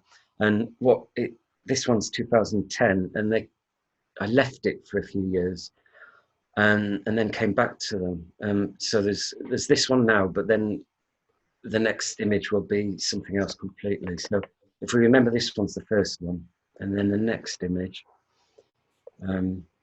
is. Are we ready for the next one?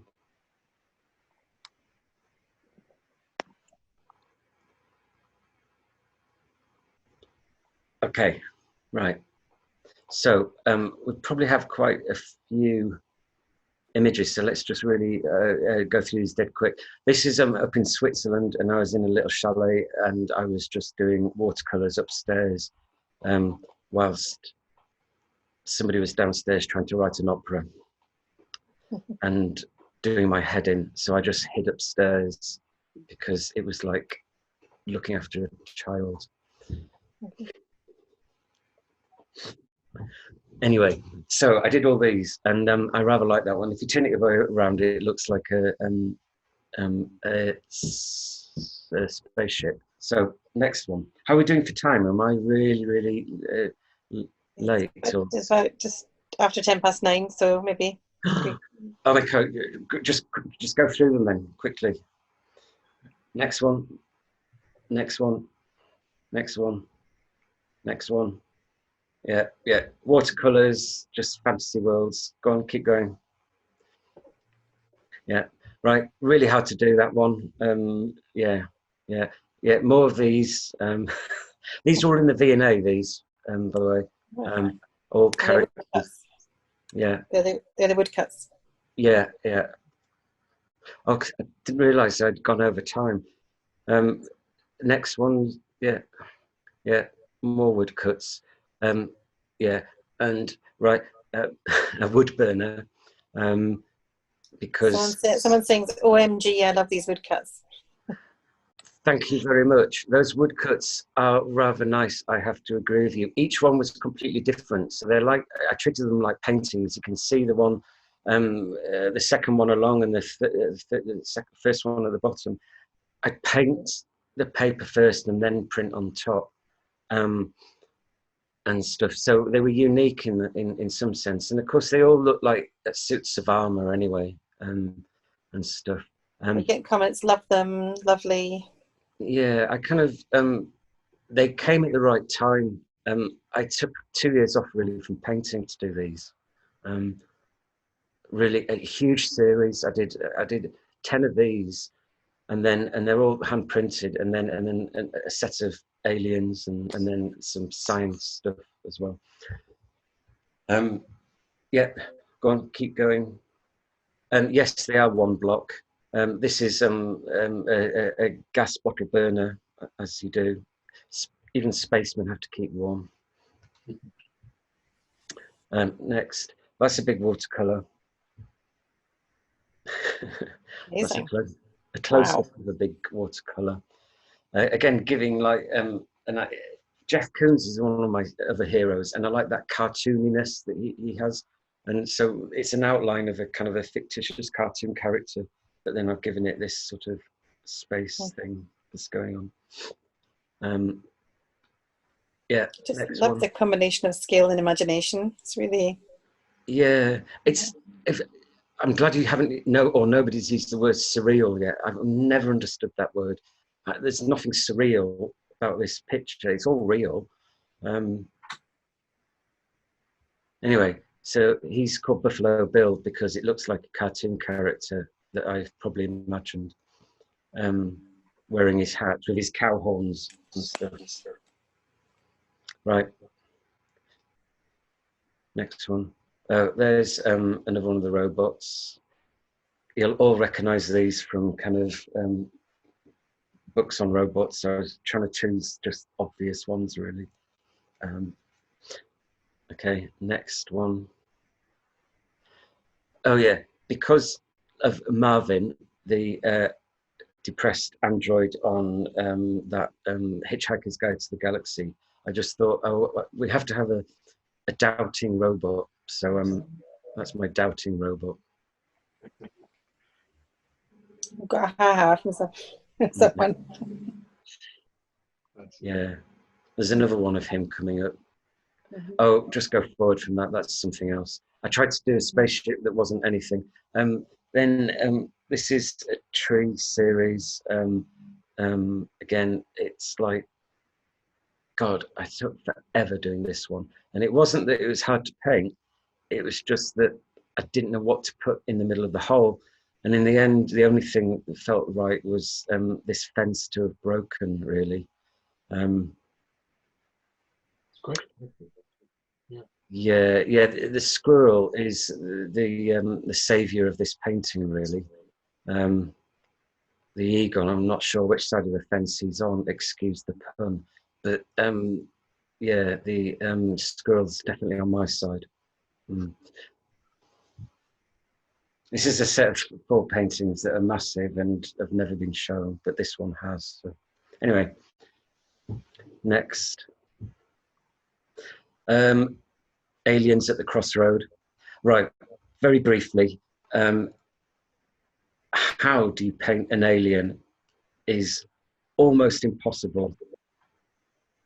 It's the only thing that's flummoxed me. How do you paint an alien? It's just like, in the end, I decided it could be anything. It could be a blob or a line. You know, how do you do an alien? So these are my first attempts at aliens on the road in the mountains. Maybe they were walking to Rome or something. Actually, yeah, maybe they were. Right. I once cycled the Italian bit of the Rome thing. Yeah, so this is to show that you can use different backgrounds to paint, to make the same print. It's a bit phallic. I didn't realise that until I'd done it. Right, next one. and then I forgot his name. Ed Ruscha did a really gorgeous show at Gagosian of just broken windows or cracks in windows, and I thought I have to do that. So the final robot was standing in front of a broken window. So there you go. It's amazing how much character you can put into a robot with just 2 dark lines. Right. Yeah, so that was that. Colour, just about colour. It's a lantern from Helsinki. Colour. Right, next one. More of, so these are the first aliens. It's just like I didn't know what to do, so they ended up looking like Mr. Blobby on a landscape. Honestly, there's another huge, yeah. Anyway, so this is about layering and creating transparent layers in paintings. Really, sorry, in wood blocks. It started me thinking about. You know, in Scooby-Doo, when you were always, the janitor downstairs had a secret lab where he was concocting things. Well, I suddenly thought, oh, I should do lots of things to do with that, like test tubes and experiments. And then that got me thinking about Frankenstein, which is early science fiction. So yeah, so I started thinking about those pesky kids and just being a bit lighthearted again, because all the robots have been very depressed. So moving on from Mr. Blobby, right, this was the second one. He was a little bit far too serious, so I gave him a rainbow. But it was all to do with we see what we speak, and our senses are all joined and stuff. And that is that. Next one is two aliens climbing out of what I later realized was probably a flask, a science flask upside down, but it could be a helmet too. And he's just climbing out on a beach. And he came in red and green. And that's that one. And this one came in various colors, and it was just basically a big rock that was a head. And then I put all these little satellites around him in the same way as you often get in Meissen, pottery. You often get over the little cracks, you get little flies or little flowers, and I just thought I would just be decorative. So next one. And there's an owl with his head exploding or something. Yeah, in a jam jar. And then that is a robot that is meant to be like R2-D2, but it's actually made up of photographs of Stonehenge. So I kind of turned Stonehenge into a kind of a block thing, building blocks, children's buildings blocks, and then turned him back into a character, which is quite nice. Anyway, so that's a close. All that stonework is as close up of the rocks of Stonehenge. I really like that painting, and I have to say it's never had the life it should have had, which is something about art fairs, which is just a bit grim, really. You know, it goes on show there, and so, you know, such and such sees it, but it never actually becomes part of an exhibition. So I've always felt sorry for that painting. It's never had, it's never gone anywhere. Anyway, next one. I had an idea.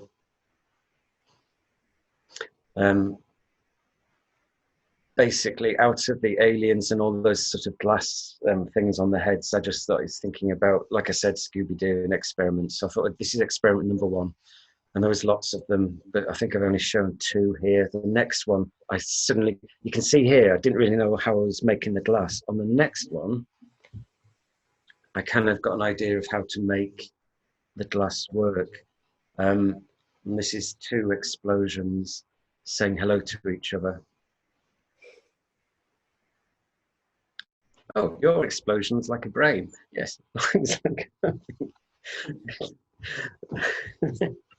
Anyway, yeah, no, this is a woodcut. Yeah, I had to really think about this, how to do that. Next one is, then I started doing a set of double ones, which are much more sinister, actually. Certain things that happened in life, and I was having a very sinister view on things, and so they were much darker. And this is there was 4 of them, and this was the 4th. We got into this Royal Academy Summer Show though. So anyway, the next one. Oh, that's life. Next one. That's life. Next one. That's me, as close as I got to not having any inspiration, where I suddenly thought my studio is a science lab and I didn't know what to do, and I had an empty science. And it's like it's a metaphor for my studio, actually. Didn't know what to do. Next one. Oh, and then I decided I did know what to do. So this is the human body, and that's my plan chest. And very, very quickly, air's coming in, that's your lungs. The lungs takes in the blood into the four parts of the heart, and the heart takes it into the body. And then that makes that spin round, and it makes the balloon head smile. And then the blood goes back through the heart and out. And yeah, so that was my kind of breathing heart apparatus thing. Next. Vincent's chair is the best painting on the planet. Next. And it inspired me to do this painting here, which is of all the logs and forest, which is the same colours as Vincent's chair. Anyway, I enjoyed doing that. And it was part of a whole series of alchemy paintings, which was all part of the science fiction thing. And next one. And this is two other paintings of alchemy. One of a coal fire. The grid is it's a Raphael painting in the Vatican, for those that have seen it. And then the other one is an attempt to show a crucible of molten steel, or some metal. So they were my alchemy moments. And then next one. And then we're into aliens. Yeah, alien number one. And then go on, if we keep going, alien number two, these are paintings. I hadn't realized how, sorry, everybody's, it's gone on a long time. Yeah, so these are just like paintings of wood on wood, which, yeah, I just wanted to paint a wooden object on wood. Next. And that's a painting of a tree. Nature fights back. The way is barred. You cannot pass here. I think that's a quote from Lord of the Rings. Next one. That took years to finish. Did that painting, by the way. That's just aliens, and that's just a view from above in space. Yeah, keep going. More aliens, because I had a theory that it could look like anything. There was no kind of thing to stop you inventing, basically. We should be into the final 5, so let's just zoom through them. I reckon, yeah, flames on fire, and a wood thing. Next one, another alien. Deconstruct that one if you can. Next one, and yeah, deconstruct that one if you can. This should be the last one, or if there was any more. Oh yeah, okay, yeah, that one again. Yeah, we are into the final few. Yeah, this is the moon, by the way. Ceramics. Next one. That's a planet somewhere. Yeah. A planet saying something. I rather like the colours on that one, actually. Yeah. Next. Oh right, this is yeah, work that I'm doing now on the outside of a building. This is the toilet. The WC out the back with the window open a bit. Might be a bit smelly in there. Next. And that's it on view somewhere in Berlin. It's, yeah. And mine on the right. Okay. Next. Yeah, that's the beacon. the head, the portrait. Okay, and this must be the last one, surely. Oh, that's not me at all, but it's a man with a beard on fire, and kind of the view, yeah. So it's all on fire. You can't work out. Anyway, is that it? Yes, that's definitely the last one, right? Because this is just an Easter egg for no reason.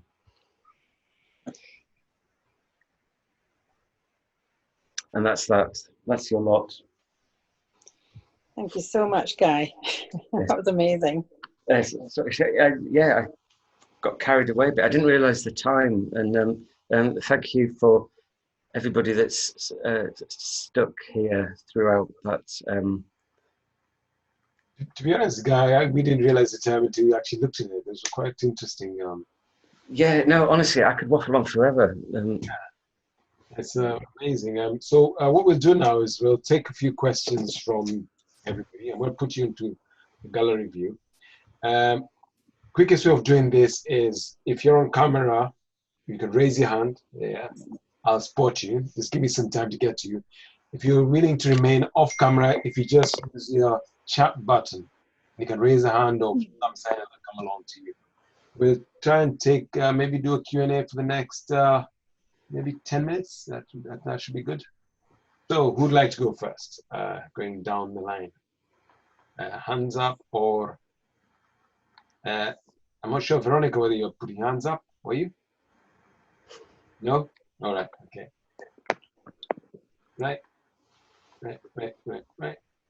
Got lots of lovely comments as well, Guy, in the chat section. So we will copy those out for you and send them to you. Yeah. I imagine I've exhausted everybody from. Look, and I didn't even read my notes. Yeah. So, how was lockdown for me? Absolutely bloody awful. I didn't think it affected me, but I think it did a bit.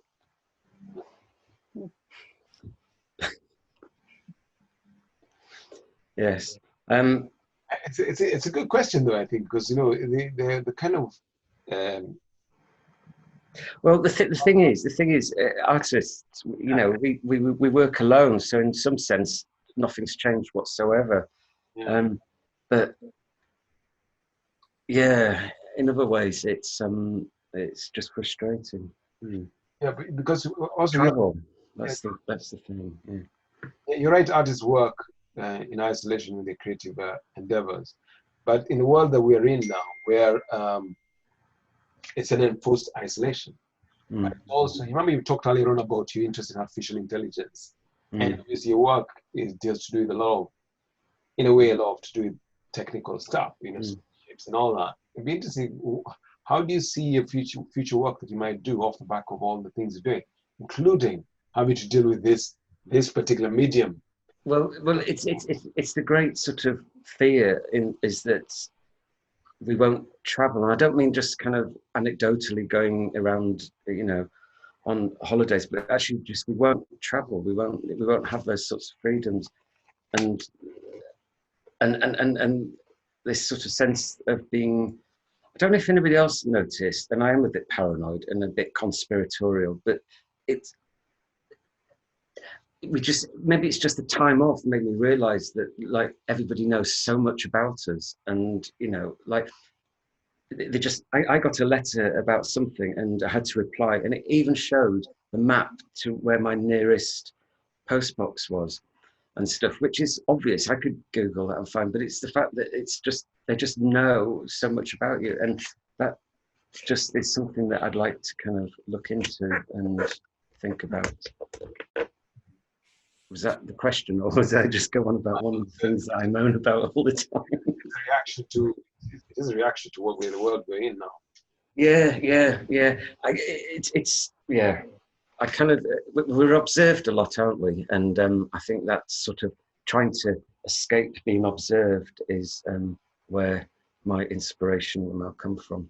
You know, that program where they try to escape the people hunting them. Anyway. Yeah.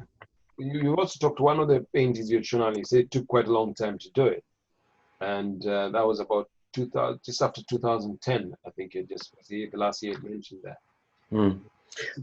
Some paintings, really take a long, long time. Partly because I'm impatient, not impatient, but my mind, I find it very difficult to work on a series. Halfway through, I thought of another idea and I've gone somewhere else. So I have to really just not worry. There'll be painting to one side and I'll finish it later. Some will take 10 years sometimes. Is that why you said earlier on that you've got a lot of unfinished work? Is that partly? Yeah. Do you tend to hoard your work, or because some artists just it doesn't get along to get rid of it? Do you hoard instead and come back?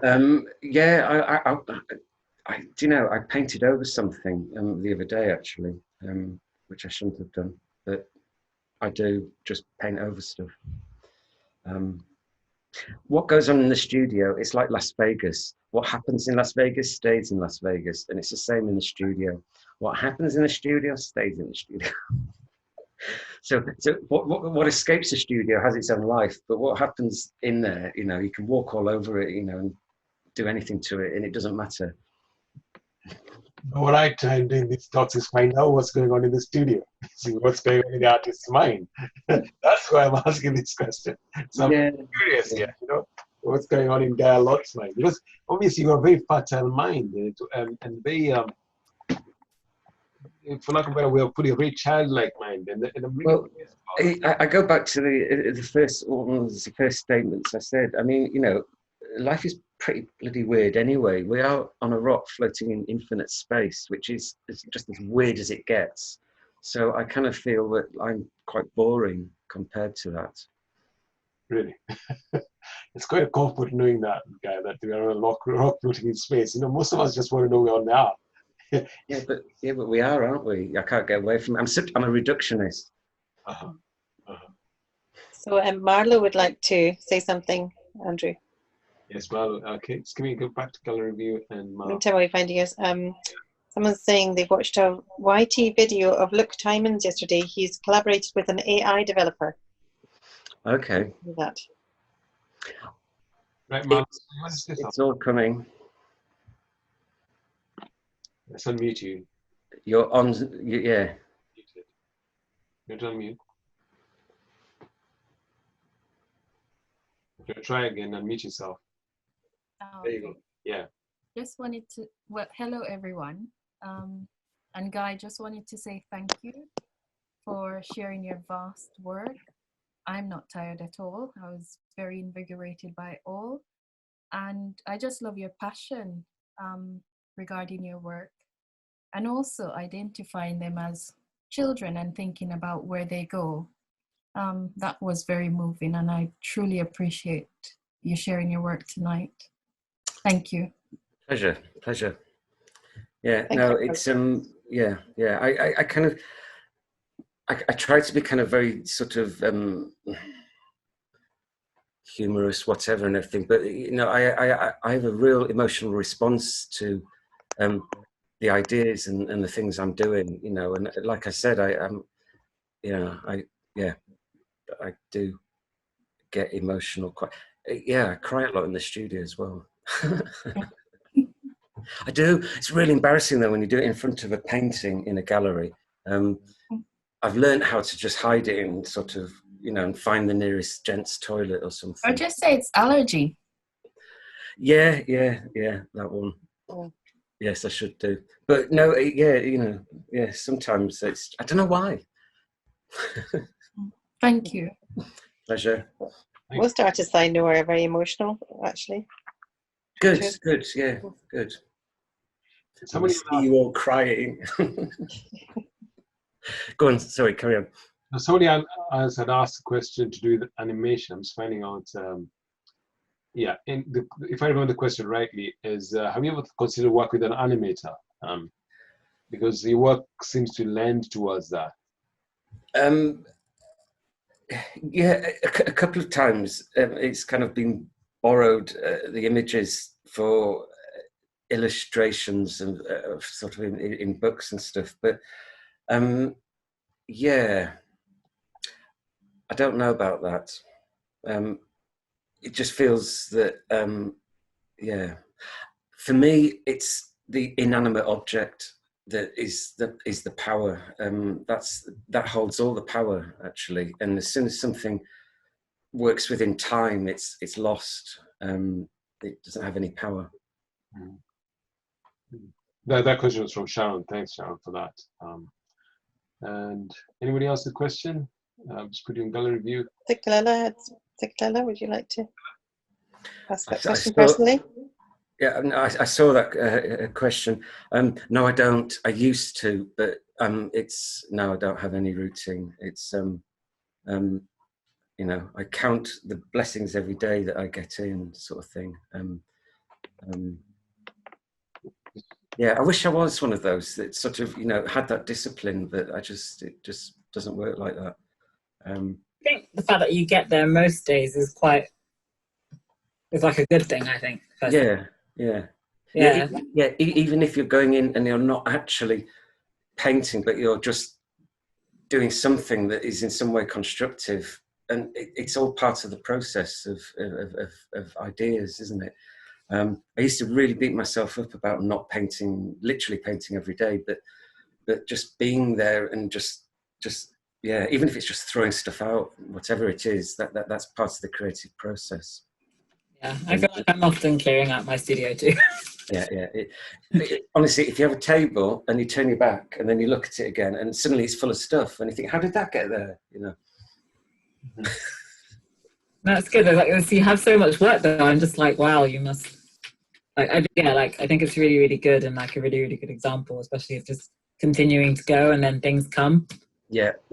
And I had a collector when I was way above my league. They were kind of, you know, they had kind of Warhols and stuff, and they were from New York, and they were just sort of dumped on me because the gallerist was going to watch a football match at that place. What's that place? Holloway Road, Everton, Arsenal. I don't know, Arsenal. And so they were dumped on me, and so they came in and they looked around, and they were very polite because obviously my work wasn't up to that kind of level. And he said when they got into the cab, when they left, he looked at me and he goes, "Get into the studio every day." And that's always stuck with me, you know, that you have to have that, get in and work every day. And then Jennifer Lopez, the great Jennifer Lopez, she said, hard work pays off, which again is very true. Yeah. You have to treat it like a job, don't you? You have to get there, and no matter how you feel. Yeah. But then it isn't a job as well. In some ways, just doing that kind of 9 to 5 doesn't work sometimes, and it might be just 10 at night or 1 in the morning where you just have that tiny moment where, or you're rushing and you've only got 30 minutes. You'll do your best painting ever, you know. Yeah, I was gonna say, sometimes do you find that like you just go there mentally? Because I realise that sometimes, especially during lockdown, I've been relying a lot on books and YouTube talks and things. And like this, where I get to listen to other artists talk, and it makes me feel. I've just been painting things outside the studio. You know, literally, if there's like an old tire, like right.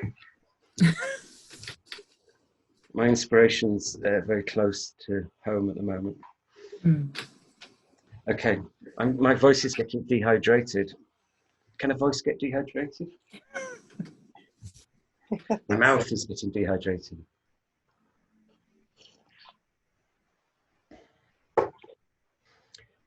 Right. Anybody else the question? Simon? Right. No, hang on. There's an interesting question that's just come up on the screen, right? If when I first came down to London to study, I said, I'll give it 10 years, and if it doesn't work, I'll pick litter for the Forestry Commission.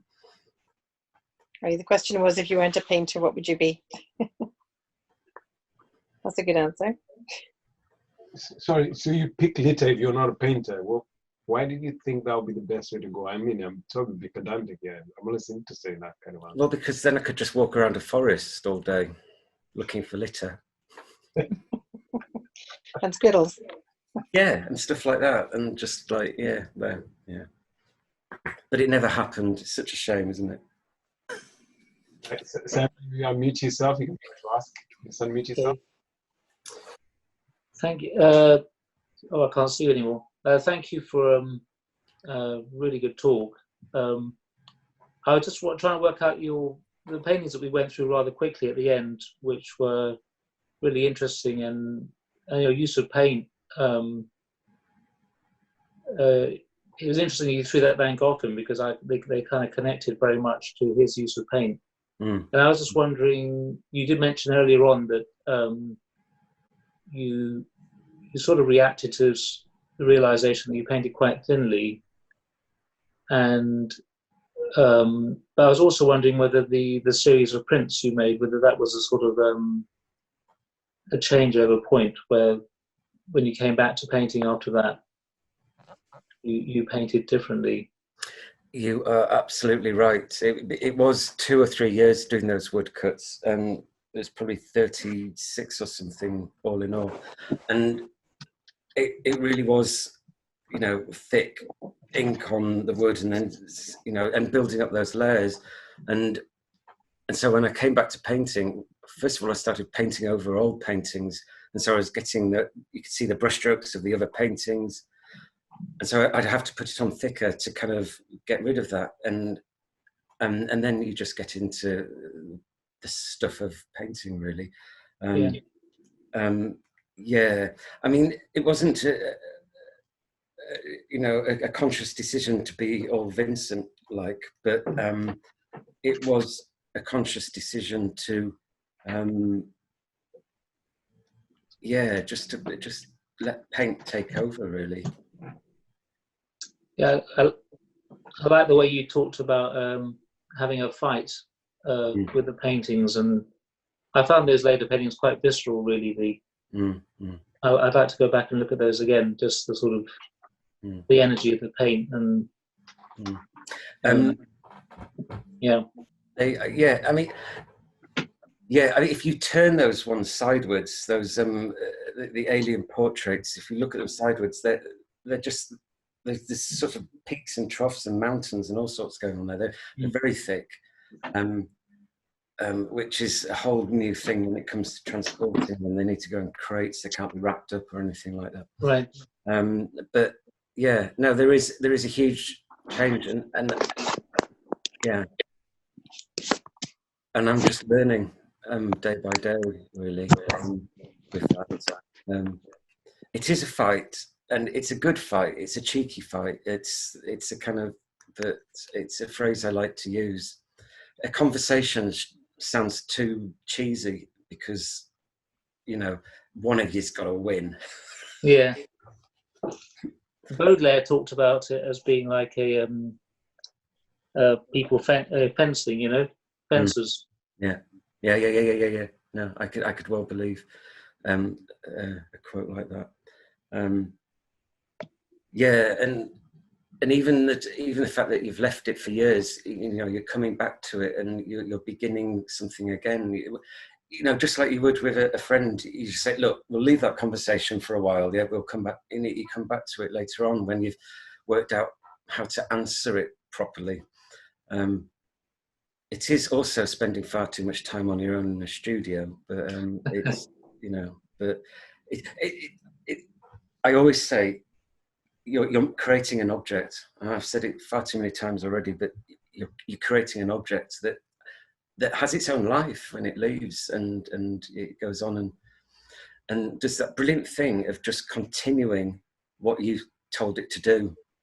Everything else kind of, you know, I don't know, in life changes, but it just goes on and keeps working for you, and that's great. That's the real greatest thing about being a painter, I think, is knowing that picture is still being true to the cause and doing what it was told to do, long after I have lost the plot.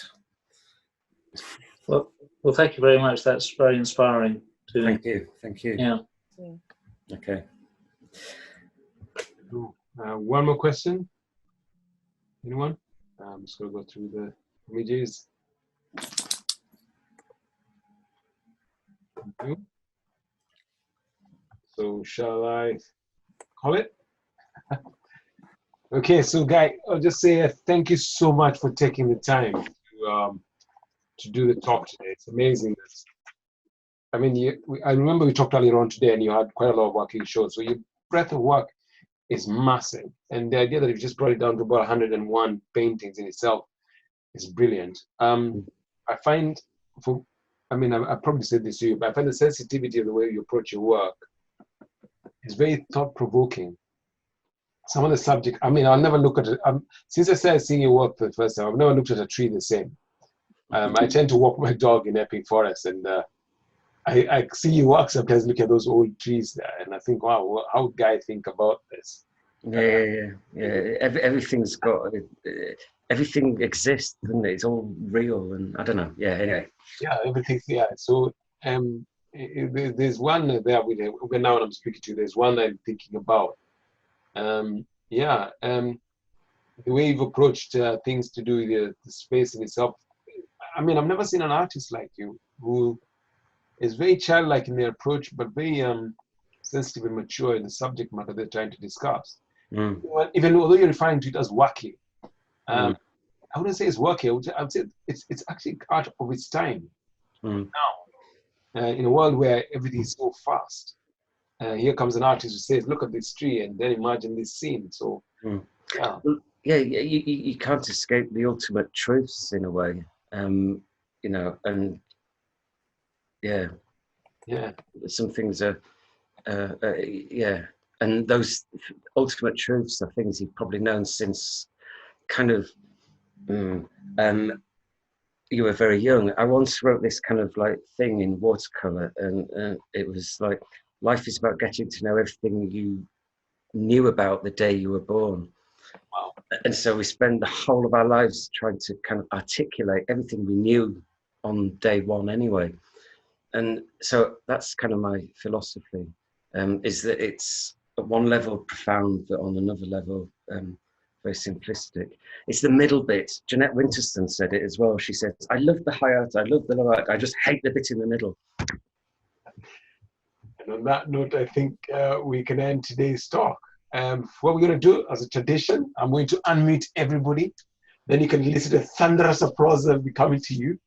And then we can then say good evening to everyone. So everyone's unmuted now.